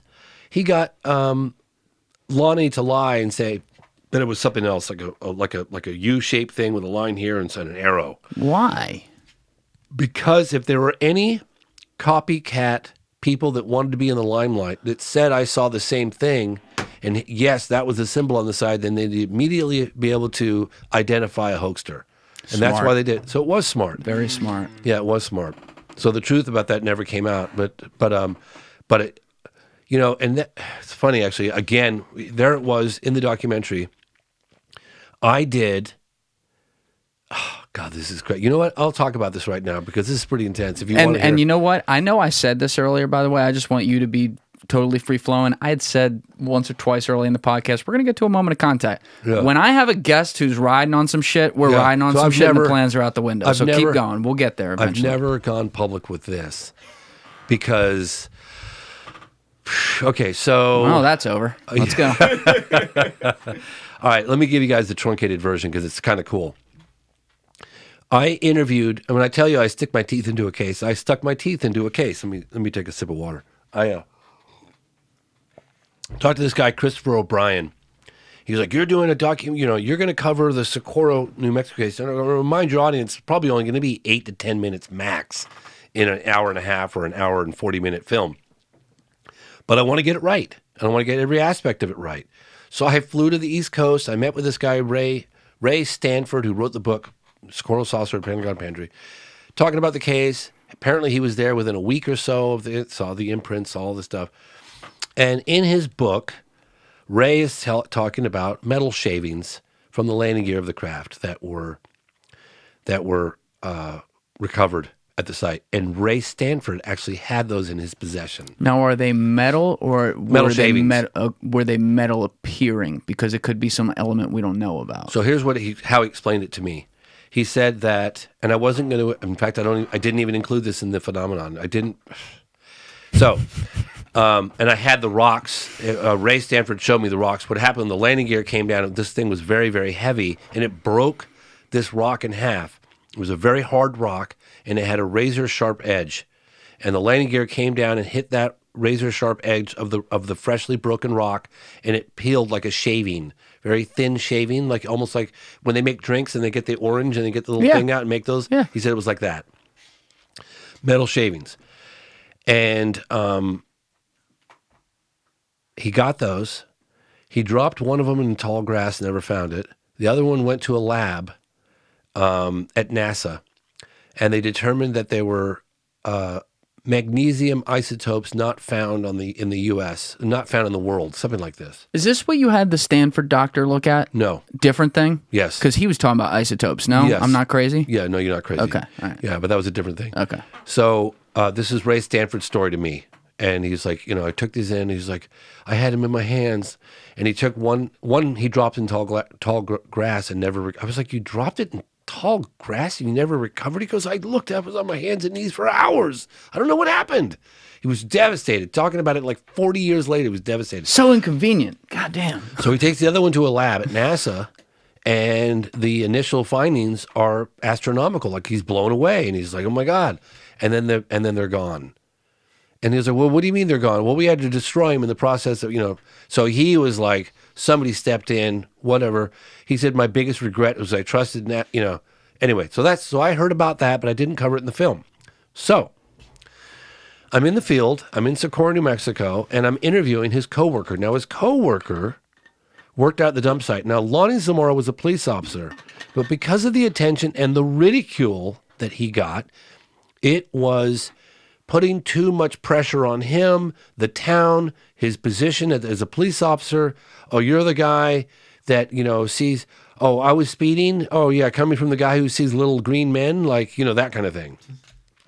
So he quit his job and he quit being a police officer and he got a job working at the dump site.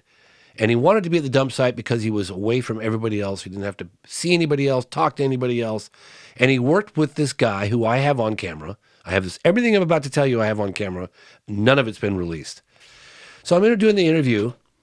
And I want to get his description of the beans because that was the aspect of the encounter that was so downplayed because the Air Force wanted him to really, like, don't talk about the aliens that you saw. Don't talk about the beans. That's much more difficult to explain.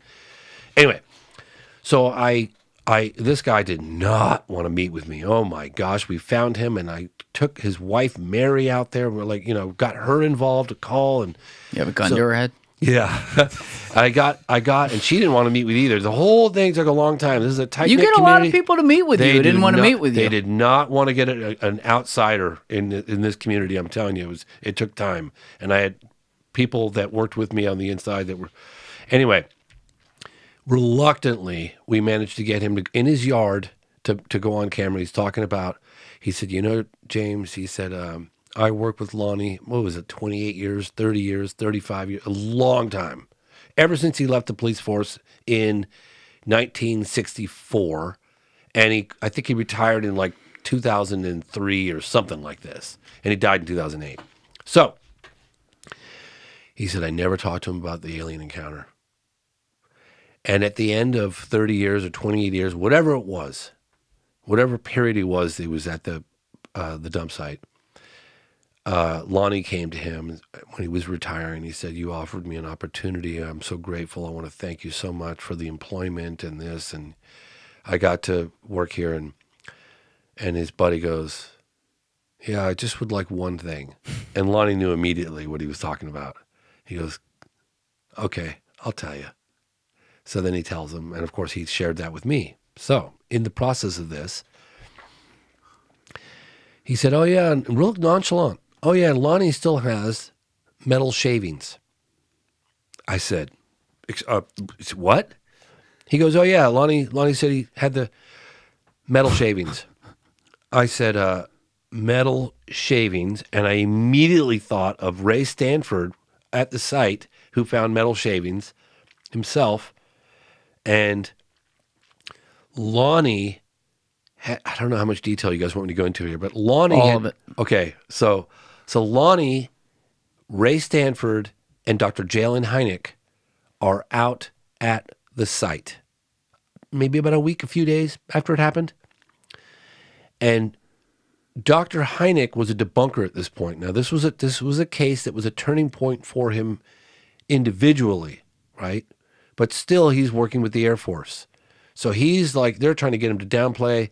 They're interrogating Lonnie about the beans, what they look like, but publicly they're talking about clothes sheets hanging on a clothesline, just some complete nonsense.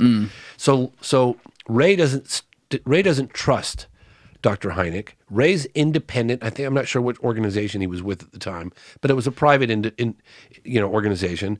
So Ray is investigating the case, and Dr. Hynek is investigating the case. They're out there at the site. It was dusk. And Lonnie points out the fact that, hey, you might want to, there's some kind of things down here, and sees that there are metal shavings. And Hynek somehow doesn't pick up on this, and he leaves. And Ray goes back later with a flashlight, and he gets these metal shavings, either with a flashlight that night or I'm sure he went with a flashlight that night. So he gets these metal shavings. So I'm thinking back, this guy, so Lonnie is the one that pointed this out. So Lonnie probably kept some of the metal shavings himself. Okay? That's what he said. And you made it sound like when you were hearing this, he was still alive. He wasn't. Lonnie was dead, He was already... Okay, because it sounded different when you said it. I was confused because I know you had said he was dead and you didn't get to interview him. Yeah, well, what happened is that Lonnie gave the account to his coworker at the dump site at the end of his career there. Right. And the guy said, the only thing I want out of is your alien story, right? So he gives him the story, and then he says, by the way, I still have some shavings from the landing gear. Right. So I'm like, oh my gosh, this is, why on earth would this guy make this up? It makes sense. It corresponds to Ray's story and the metal shavings. So I go back to Mary's house, Lonnie's wife, who's obviously still alive. And I said, Mary, how did Lonnie die? Oh, it was really sudden. He wasn't feeling well, and he sat down on the bed, and I went and got him a glass of water. I came back, he was gone. So I said to myself, okay. How old was he? Don't know. He would have, I don't know. He wasn't like 85. No. He wasn't Probably, elderly. if I had to guess, I would say he's in his 70s, but I'm not sure. Oh, okay. In any case, well, he was like probably 33 or something in 64 or so, and he died in 2008. Maybe he was younger than that. I'm not sure. Anyway, getting back to the story. So I tell Mary, I think there might be artifacts from a UFO in your house. And she said, well, what do you mean? And I told her the story. I said, look, I heard about it from this guy. I heard about it from that guy. Well, Lonnie always said that Ray Stanford wrote the book on the case. He's the only one that got it right. And in the book, Ray talks about these metal shavings. Now, the guy that your husband worked with for 20, 30 years at the dump site is saying the same thing that Lonnie told him directly. Why on earth would this guy make that up? This guy did not come looking for me. I tracked him down and with the help of his family, begged and pleaded and ultimately got him to go on camera. And he goes, oh yeah, Lonnie told me about these metal shavings. I said, well, what did he say he was going to do with these metal shavings? He said, nothing, just going to keep them, not going to show them to anybody, just going to keep them. So I'm all, those metal shavings are back at the house. He told his coworker that he had them. So I rented Mary's house, and Mary was probably in her 80s. I said, Mary, I'd like to take your house over for a couple of weeks if you don't mind. And she's like, well, what's going on? And I told her, Get the fuck out. Yeah, we potentially got some metal shavings in there. And there was like garages and little outhouses and like, lots of little apartments. Dude, I took the ceiling compartments apart. I took the floors. I mean, I got a couple of people and I tore that place. He had this one area. She let you do this? She did. I turned that place upside down looking for these metal shavings. Nothing. What I did find was a black duffel bag of letters. And most of them were open. Some of them were unopened. Most of them were open but never replied to. And I'm talking, dude, it was a big bag of letters. And this is from the 60s and 70s and 80s. And these letters, in some cases, had references to photographs that were taken. Please find enclosed these, letters. And I found these letters these are like, God, Lonnie didn't respond to any of these people. He had this big black duffel bag filled with letters. Well, I featured some of them. I was going to say, you read these, right? I did just a couple of them. There were hundreds. On the documentary. And there were people, and Lonnie would open them up, and he kept newspaper clippings. He kept letters from other people he got. He never responded to any of them. He never went on the speaking tour. He was invited to England. He was invited all over the place. And made no money on it. Made no money on it. Never wanted to really, did just a couple of interviews. That was it. And he really downplayed later on in life, and I also talked to this guy, Paul Harden, who was the local reporter in 2008 in Socorro, New Mexico. And Paul, for the records, wanted to do one final interview with Lonnie Zamora. He was getting on in age, for the record. And Lonnie said, don't ask me about the creatures. And he said, okay. And so he did the interview. So that aspect, again, was downplayed. And so Lonnie rarely talked about the beings. Very rare. Like, there was probably about an hour where that aspect of the encounter came out before Richard Holder arrived on the scene and before Project Blue Book and the FBI all got involved. And so, so I turned her house upside down. And you get all... And I find the letters. I find the very handcuffs that he had with him that he was wearing during the encounter, which I actually... He's wearing handcuffs? Which I got those handcuffs. Mary gave them to me. Are we sure he wasn't on mushrooms? He was on duty in uniform. So, well, I mean, that's never stopped a few guys before, I'm just saying. And there was physical evidence that corresponded directly with the eyewitness testimonies. One of the best cases, part of Project Blue Book files. It was one of the best, most well-documented close encounters of the third kind in U.S. history. Yeah. So I turned her house upside down. Couldn't get it. Couldn't there get the were metal small shavings. shavings. It could have been anywhere. I remember I was in the shop. And there was so so many things and places it could have been. He could have had it buried out in the yard. I don't know. And I was like, Were you out there with the metal detector? If I could have just interviewed him while he was still alive, I might have gotten those. And that, you know what? Where your head goes when you watch frustrating. When you watch any interview that you do or other people do with people who have supposedly seen UFOs or seen aliens, everyone's looking for the catch, like we're going to find out they're crazy, or we're going to find out, they're monetizing this whole thing or something. And of course, when you hear someone didn't monetize it, immediately go, okay, we like that. But I do wonder sometimes if not even drug related, like I joke about, but just in general, like if people kind of leave themselves for a minute and really convince themselves that they saw something. Because what we do have to say here, and this doesn't have to do with aliens, this has to do with just human nature and psychological fact. One of the most difficult and controversial things in the justice system, for example, is eyewitness testimony, because there are people who won't get up there and lie, but they will not tell the truth because they think they saw something, where it was re-anchored in their head that they saw it this way. We even see it in interrogations where cops make someone believe they actually did a crime when they didn't. There's a weird loop that happens with people where, we say something to ourselves or like think we saw something but weren't sure and maybe we never did. And I would say, once again, like I pointed out earlier, when you hear all these people from all these different places over all these years pre-internet describing and drawing the same thing, that's where it starts to go, okay, there's something to that. It's not like, the person in Australia in 1966 is talking with the kid in Zimbabwe in 94 or something like that. Or are they? I don't know.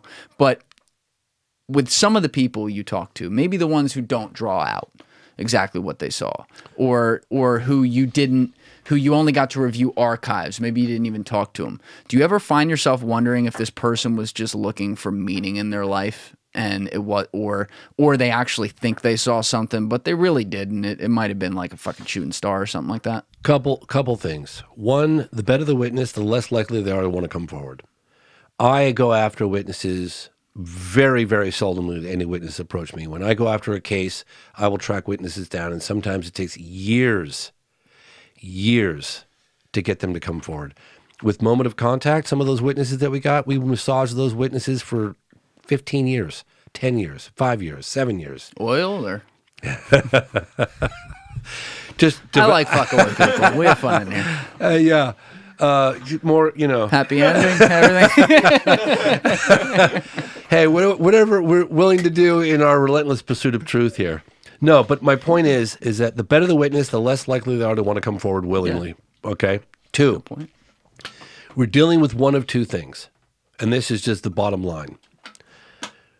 There's no question that there are these objects of unknown origin whizzing around, incredibly well documented, photographed, radar, visual, all the above, everything except have your hands on it. You got photographic evidence, you got radar evidence, you got visual evidence, multiple eyewitness testimony, broad daylight, blah, blah, blah, dating back to the 40s. Some say a lot further than that. But anyway, modern day UFO waves.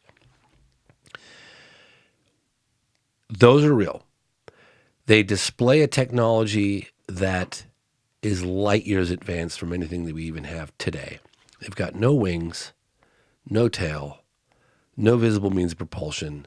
They have the ability to hover, to accelerate from the standstill to out of sight in the blink of an eye, right angle turns at high speed. They don't make a sonic boom. They don't make any wake, air disturbance, and almost no noise. Sometimes we'll report like a slight humming or a buzzing. That's it. So there are two options. 1, we're not alone.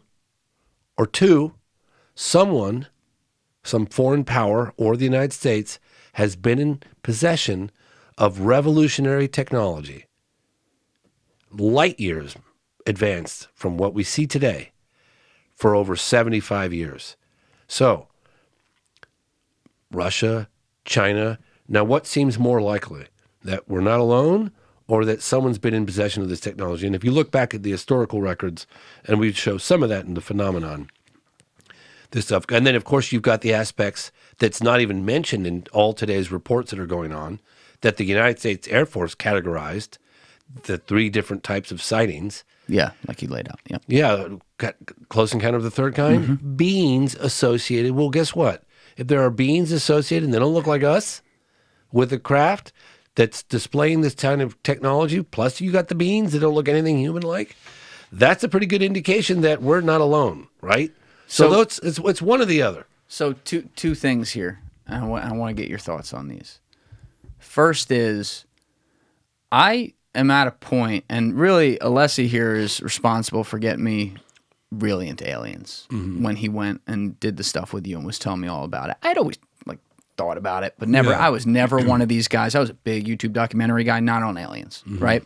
And now I'm thinking about it a lot more, and it actually, maybe there's a part of it that's like, there's an explanation for some things now in my head, and I wonder if that's what it is, and so I'm all in on it. But you look at how people have gotten to this point with, putting all these sightings together like you did and trying to figure out what's behind it.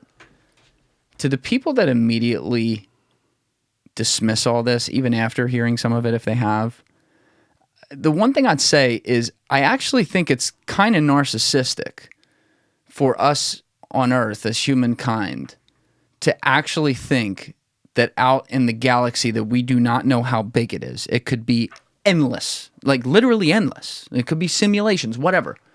To think that we are the only intelligent life form. I'm not talking about, the 9 planets and stuff in our solar system. I'm talking all the way through the whole galaxy. To think that we are the only intelligent life form that's ever existed in our very short human history in the context of time, right? Like a long life to us is 100 years. That's nothing.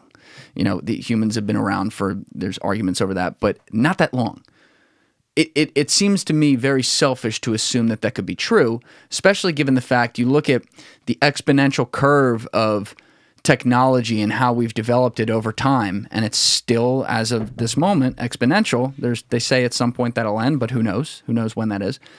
Who's to say that other galaxies haven't figured out those theories of relativity, the speed of light, the changing of time, all these different things that we haven't, to say nothing of these mysterious crafts that they allegedly have, and the telepathy and the things. Like, just simulate our own world, simulate that guy talking about having us, Elon Musk on my wall, talking about having us talk to each other with Neuralink without opening our mouths, and how that could just be like the earliest, Moses in the Bible type discovery that some fucking civilization had 10 billion years ago. Yeah, it's like, crazy. We're cyborgs already. It's like, what do you mean? It's like, look at your phones. Basically, all you got to do is attach it. We're already looking for. But let me say. And I'll get to the second thing, but I want you to respond to this first. Yeah, well, so you think about it this way. Nobody thinks we're alone in the universe. That's long. No one. I could find you a few people. Okay, well, the vast majority of the scientific community all confirm there's a consensus. There's no way we could be possibly alone.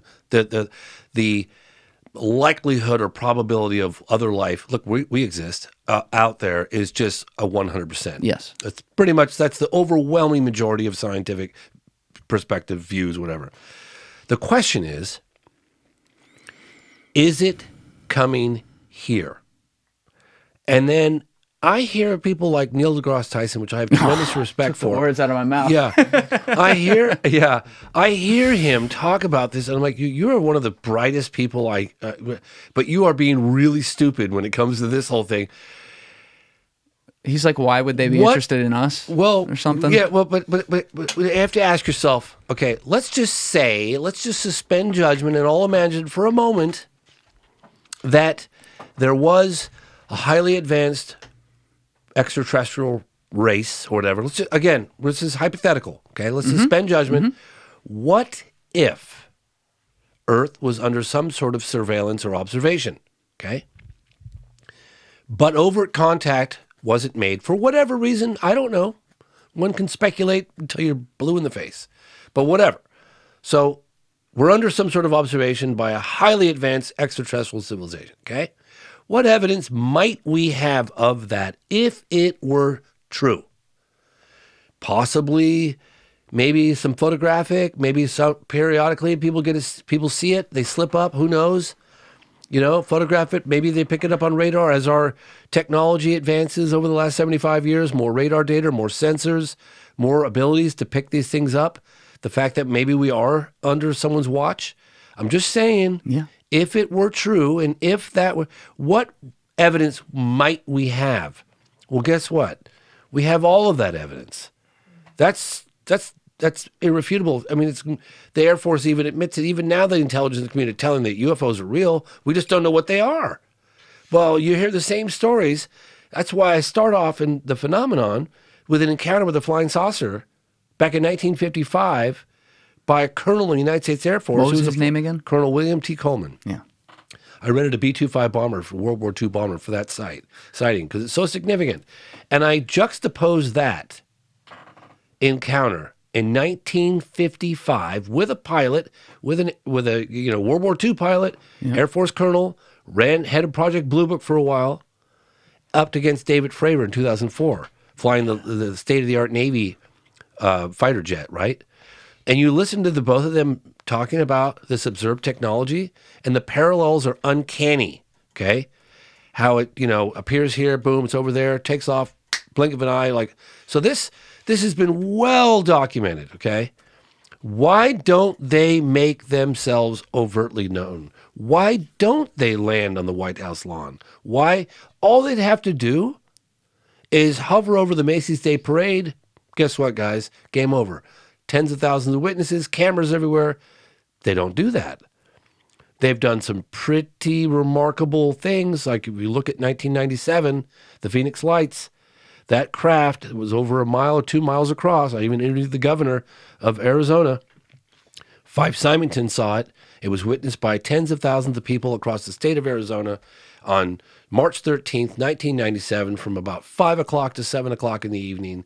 Everyone was out into the night sky trying to get a glimpse of the Hale-Bopp comet. That's a pretty bold move. They didn't land, but there were lots of people that I interviewed that watched this that looked like a floating city. Wow. That was a mass sighting, very compelling. That's probably one of the most bold, or what's the word I'm looking for, in terms of exposing themselves potentially. Yeah, overt attempts to, By the way, who's to say that they don't have the ability to simulate what's going to happen and see it, or, see the future of what's going to happen, and therefore be able to know if they do something like even a little more overt, that there will be enough doubt that no one will believe it. Or not enough people will have cameras out right when it's happening. I'll give you another example. I'm always fascinated by this. I think about it all the time. Okay, I'm not really big on alleged abduction cases, okay? However, just because I haven't really, it seems like a slippery slope. What kind of evidence do we have? We just have eyewitness testimony. We don't have any government data that I know of that could support these, stories. However, there are a handful of these reports, of these cases, that I find incredibly compelling. One of which is Travis Walton. Okay. Tell people about this guy who aren't familiar with Snowflake, Arizona, 1975. I believe it was 75. You can correct me on that one. Great mustache. Yeah, great Guy's mustache. got a strong mustache. Yeah, and there was a bunch of lumberjacks out in Snowflake, Arizona. They were under government contract. They were working late. They were trying to get this job done. I think they were clearing trees for fire hazards, stuff like that. And they worked after hours, and the sun was down, and they were on a dirt road. It was one of those trucks that had 4 doors, that they had 7 people in the truck. I think it was 3 in the front and 4 in the back. And they see what they thought initially was a fire. And they were like, damn, it looks like a fire. There's a really bright light. There's a movie made about it by a guy named Tracy Torme. I think he wrote it and produced it, directed. No, he didn't direct it. Fire in the Sky? Fire in the Sky. And they see what they thought was a fire in the sky. And as they got closer, they realized it was no fire. It was this. I talked to a lot of the witnesses. One of the witnesses said to me, and it was not Travis. Travis will talk about it as well. He actually put it on a piece of paper. He scribbled it for me on a. All right, so I'll tell you. I'll get to that in a second. So He said, one of the witnesses said to me, and he was working at like a Walmart, and I went and interrupted him because I just had to talk to as many of the other witnesses. There were 7 guys, and I think 2 or 3 of them have died since. So I talked to him, and he goes, James, have you ever seen like a brand new Corvette? Right? And I'm like, where is this going? You ever seen like it's brand new on the showroom floor? I was like, yeah. He goes, it was better than that. It was more perfect. You know, and then he was just describing this thing, and I could see it in his eyes. He was reliving this experience. Like, wow. Like Carlos de Souza at the crash site and Moment of Contact. Like, you could just see it. It's like their eyes are open, but they're just he was reliving it. And he was like, it was like a brand new Corvette. You know, it was like, wow. So anyway, Travis, 7 guys, Travis goes to get out of the truck and wants to run towards this thing. It's lower than treetop. It's right there. You get hit with a rock. And Travis jumps out of the truck, and all the guys were like, stop it, Travis, what are you doing? Get back in the car. And Travis he was like, I want to get closer to this thing. He's running towards it against the will of everybody in the truck. They're all screaming at him, like, the hell are you doing? And it starts making a spooling up, like it's preparing to do something. It's like some kind of sound is spooling up, as they all said. Travis suddenly he thought that he was going to start running towards this thing and it was going to just take off. It didn't do that. It was making a spooling up sound, but he was getting like uncomfortably close to this thing, at which point it starts to make this spooling up sound. Travis gets cover behind a fallen tree, like a log on the ground. He braces himself. He gets down low and he's kind of hovering. Then he decides, he's like, holy shit, this thing is doing something.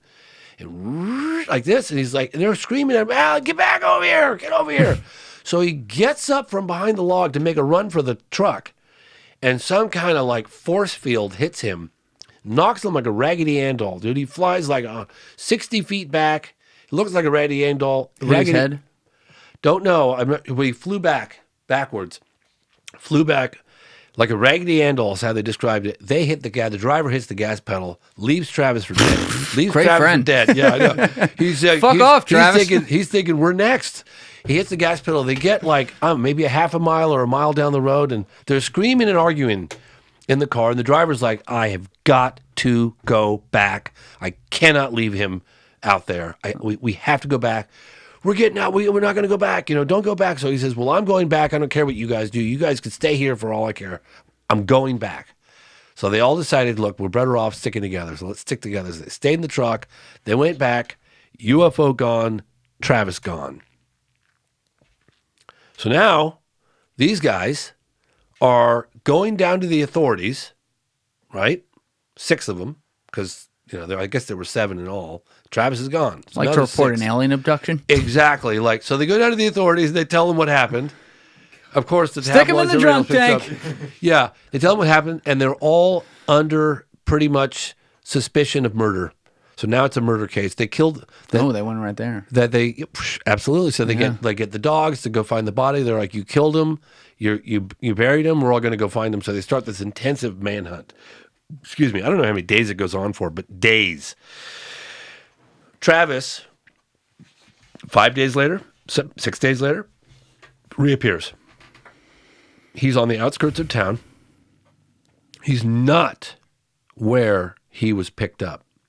He's on the outskirts of town. Now, the reason why I'm telling you this story is because this is something that intrigued me and puzzles me. And this, you look at what the phenomenon does, but you also look at what the phenomenon doesn't do. If they had dropped him off in downtown, well, back up. If they had dropped Travis off, and I've been there twice, we're talking the middle of nowhere. If they would have dropped Travis off where they picked him up, he would have died. He would have never made it back alive. Why? It's too far. It's the middle of nowhere, freezing cold. There's nothing out there? There's not one person out there? Not one person. Okay, I've been there twice. I'm speaking from being there.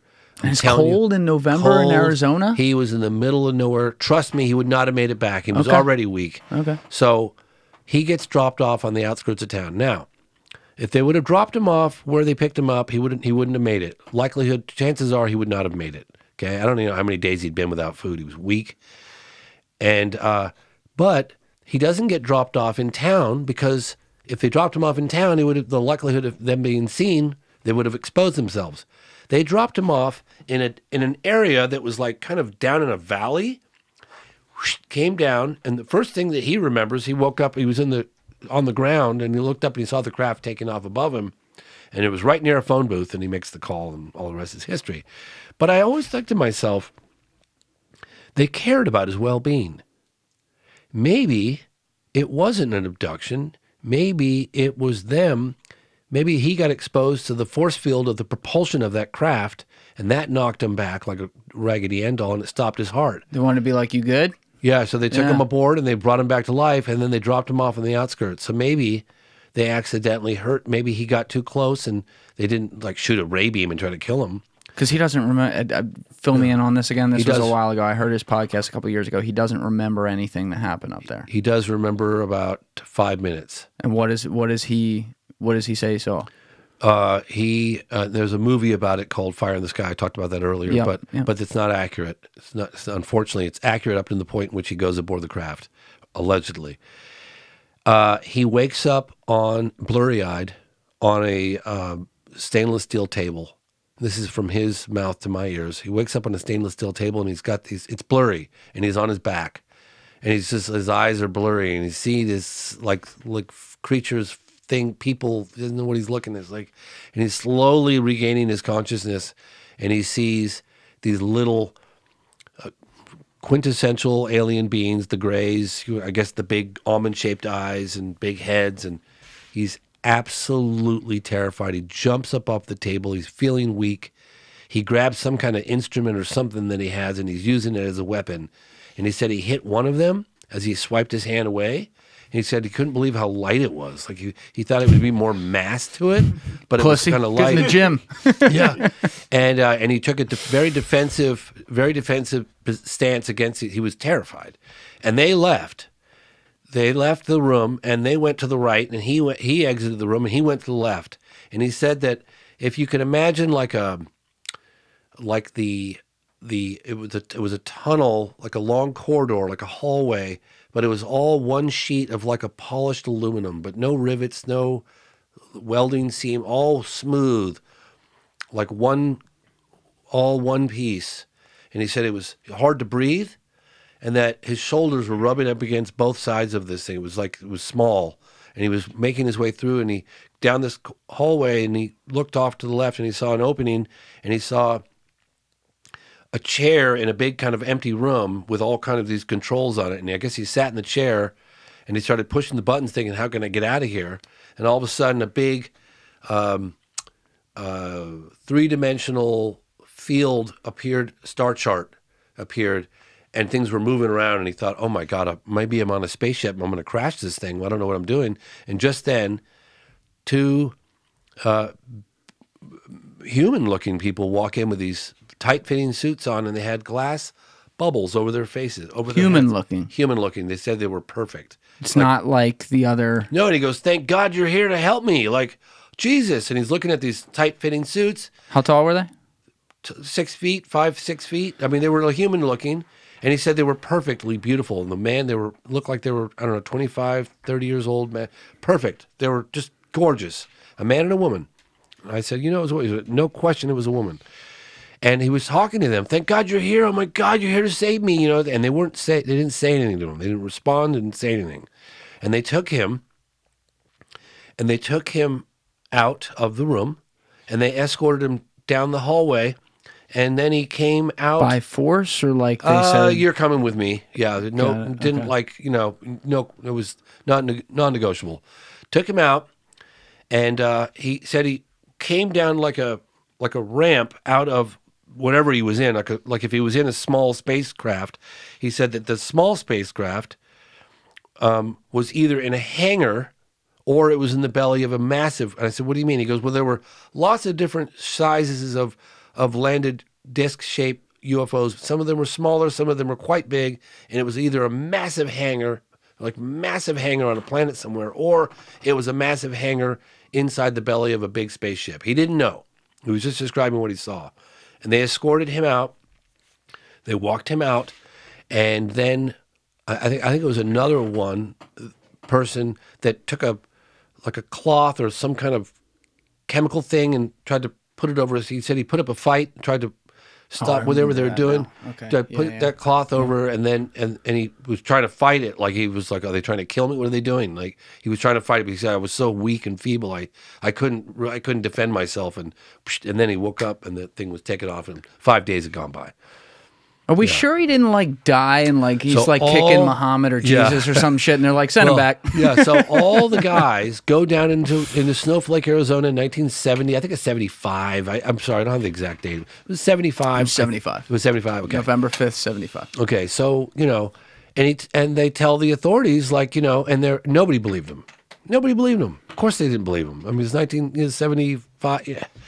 So they all are under suspicion of homicide. And this is a homicide case, and they started an intensive manhunt for 5 days. They got dogs, helicopters. It's making world news, all this stuff, and they all maintained that story, Anyway. I swear I saw that. I remember that. Rogan had him on, I think, shortly after he had you on, but I must have been paying no attention because some of that sounded new as hell to me when you were saying that. Rogan, I know, well, I did my eyes closed thing with him, and I know him quite well.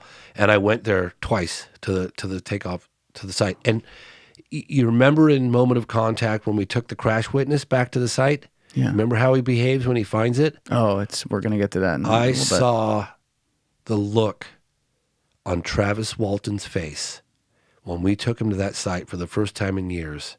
The way he got it. I went with a National Geographic crew. It was a stupid TV show that I did. I have no one to blame but myself. Whatever. They were like, we're going to, kind of dumb this down a little bit for a much younger audience. And I kind of went along with it. Whatever. It's another story altogether. But in any case, I went to the site in the winter.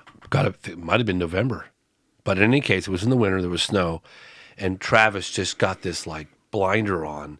And he was looking at the exact location where the UFO was, and you could yell at him all you want, and and he's just running out there, and Travis, like and he was just the trauma of it all. I was so impressed, just so deeply moved. So you believe that he believes this, no matter what. Every single one of those guys I talked to all saw it happen.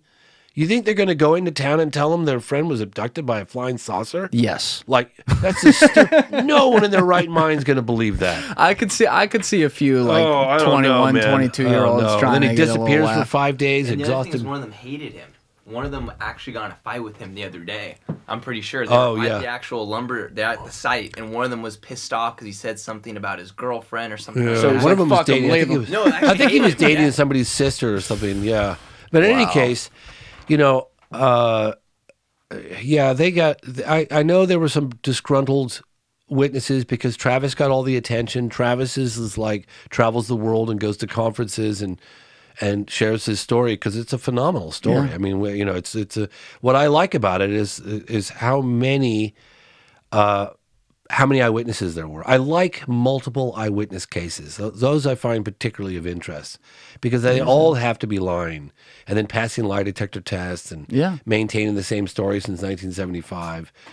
I mean, it's I don't even know if Hynek, I'm sure, I don't know if Hynek investigated. I'm sure he must have. I don't know. Anyway, so but yeah, again, getting back to what they do. They obviously, if the story's true, they didn't put him back at the location in which they took him because he would have died, most likely. Mm-hmm. They didn't drop him off in the center of town because they would have revealed themselves. But they cared enough about him to put him back deposited him just on the outskirts in an area that was like a little, like you could quickly get down below the site of, the residential area, drop him off and shoot out of there. And,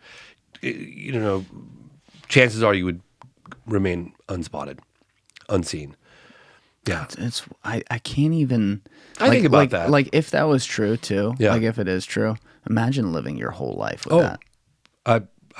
Believe me, I know. Well, I think about, you got a lot of UFO reports where, I saw this thing and it moved around, whatever. But when you have something that unambiguous, when you have like a landing or face-to-face alleged contact with these beings or a crash recovery like Roswell or moment of contact, those are cases that there's no gray zone. Yeah. It's either proof we're not alone, definitive proof, or it's a big hoax. And in the case of like Roswell, for instance, everybody, 90% of the people that were involved with that cover-up at the time that announced it to the world publicly have all gone on the record on camera saying the weather balloon story was a hoax. It was just a cover story. What really crashed was not of this world. And then you've got the moment of contact. You've got it's the Roswell of Brazil, but that's more recent. You've got an entire town talking about one aspect or another of that story. You'd have to get the whole town to make it up. I mean, really compelling stuff. Not impossible, but again, like we've been saying, the more that you have it spread across all different types of people, to say nothing, a lot of people in one situation, which is compelling. And the more they corroborate, it's like either there's some crazy intelligence mind fuck shit going on here. And I remind your audience, I fight so hard for so long, 12 years on moment of contact, 12 years going back and forth to Brazil, where you find a witness, you try to find like where they're living and then try to persuade them to come forward. They don't want anything to do with me. They're scared.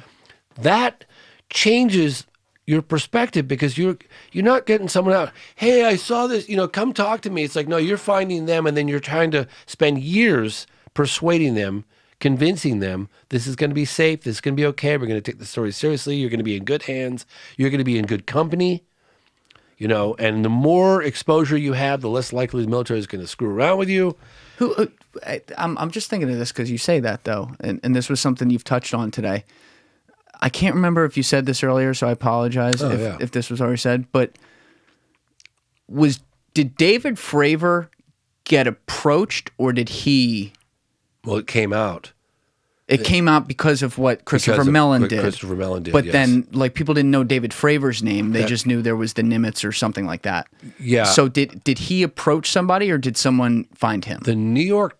Okay, so apparently internally, this story had been out internally, never officially acknowledged, or no evidence was released that I'm aware of. Now, I don't know I know that for sure that David Fravor's name and photograph, he participated in the New York Times article, because the New York Times, I spoke to the people that wrote that article. They said, you have no idea the level of due diligence that the New York Times did before they were willing to print that story. They wanted proof of everything. They wanted to talk to Senator Reid. They wanted documentation of the program existed. They wanted the DOD to verify whether or not those claims were real. They wanted to talk to the pilots. The writers that I spoke to, Ralph Blumenthal, Leslie Kane, Helen Cooper, they were like, the level of, cross-examination, just due diligence before they were willing to print that. It was on the front page. And you had said this too. Yes. Like you had described, it was the four guys at the Nimitz. What was the term you had? It was the pilot and we called him as Wizzo. I don't know, Wizzo. It's the backseat passenger. Okay, I didn't stop you to ask what that was. Yeah, like, that was. Fuck is a Wizzo? You'd have to look it up, because that's what David Fravor. He's my Wizzo. He's like me and my Wizzo and them and their Wizzo. So just to go back to it though, because you mentioned it. You said it was the Tic Tac and it was moving in incredible speeds, but. The thing that is you cover in the phenomenon, and David's talked about on a bunch of podcasts now, is that I forget what the wording was. Maybe you'd remember, Leslie, but he was like, it didn't move with. He used something like some type of word. He said it would move side to side and change direction. Yes. Like on a dime. It wouldn't have to have any momentum slow. It would just whoop, whoop, whoop. And he described it like going in a square or whatever. And then you have the radar video of this, which I think is on YouTube, so I'll put that in the corner of the screen. Yeah, 2004 Tic Tac. Where you even see it leave the screen. But how big did he estimate it might have been? Like exactly? I think he said it was like the size of his airplane. Okay. Or maybe a little smaller. So it's far away from him, but it's close enough that he can see it, and he can see it on the radar. And when you see the Tic Tac shaped object dart off to one side, the airplane is flying straight at it for quite some time. Okay?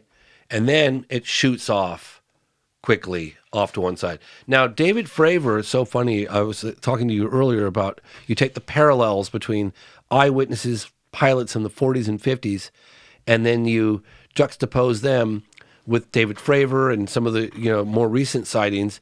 The observed technology is identical. They all just say, I didn't see any wings. I didn't see any tail. I didn't see any exhaust plumes. I didn't see any heat signature. I didn't see any, visible. It didn't make any sound. Like, everybody says the same. And then when it take off, it was just gone.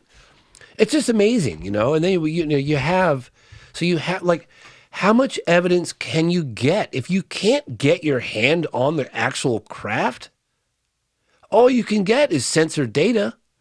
You get the radar, you get the cockpit recordings, you get the visual, right? I mean, what else can you get if you can't catch the craft to prove that it's there?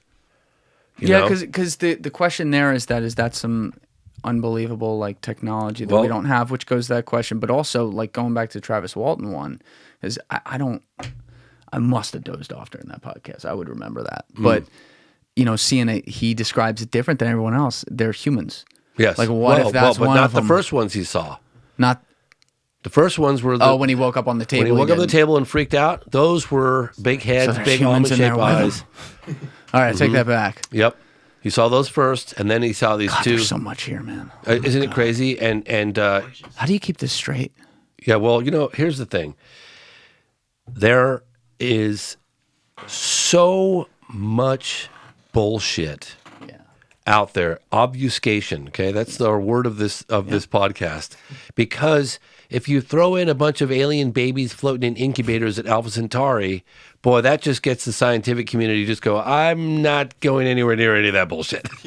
You have to wade through it to get to the core. I've said this a million times, and I've said this since I started this investigation, this journey of mine, that the vast majority of UFO reports from around the globe can and have been explained away in prosaic, conventional terms, okay?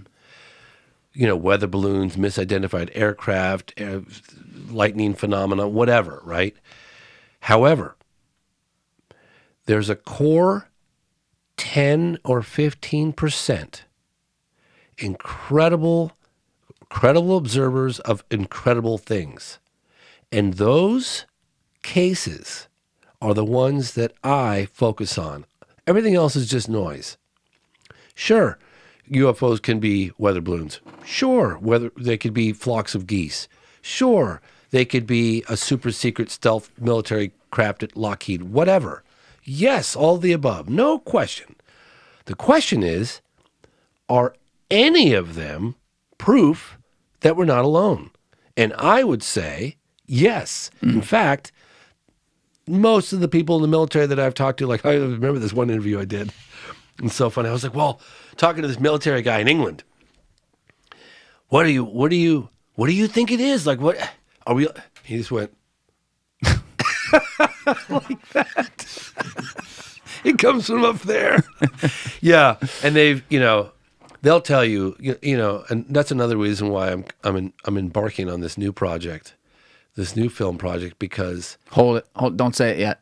Okay. We're gonna put that in here. I want to do that for you. Okay. But I gotta go to the bathroom. This Okay. has been very interesting so far. I had said maybe 20 minutes ago or 15 minutes ago there were 2 things I was going to bring up, and I wanted you to go through each of them. You ended up going through the 1. I never got to the 2. I'm going to, for people out there, I'm going to table that second one because I actually want to get to moment of contact now when I come back, and then we'll talk about that documentary too. All right, cool. It'll be perfect. If you haven't liked and subscribed yet, please do that. Share the episode around. Thank you to everyone who's been watching so far. All right, guys, that is the conclusion of episode 1 of 2 with James Fox. You heard that correctly. 1 week after this video is uploaded, there will be another one. So that will premiere the following Saturday at 9:30 a.m. and it is on a completely different topic. This episode covered the phenomenon and James's work around that documentary and UFO sightings in the 20th century and 21st century. Next week's episode is going to cover James's most recent documentary, Moment of Contact. We are going to have all kinds of exclusive clips in that episode. It was over 3 hours, and it was the most in-depth discussion James has done on that documentary since it's been released. So can't wait to share that one with you guys. I also want to note he forgot to get to the Harry Reid story and the backstory in this episode. At some point in the next conversation, he does cover that as an aside, so you will hear that. And as I mentioned earlier in one of the cutaways of this episode, I am putting 15 minutes of my conversation with James on Patreon this week because it was in between the 2 episodes. It had nothing to do with either of them. So we're going to make that some exclusive content, and you guys can hit the link down in the description below to go join that page and join our $5 a month subscription for content just like that. Oh, one other thing, we are doing a Reddit page as well. There's a kid out in Minnesota who wants to start one, so I told him to have at it, and it's called Julian Dorey. That's the name of the subreddit. So I'll put that link down in the description, and hopefully we get it popping over there. That said, though, you know what it is. I'm Julian Dorey. Give it a thought. Get back to me. Peace.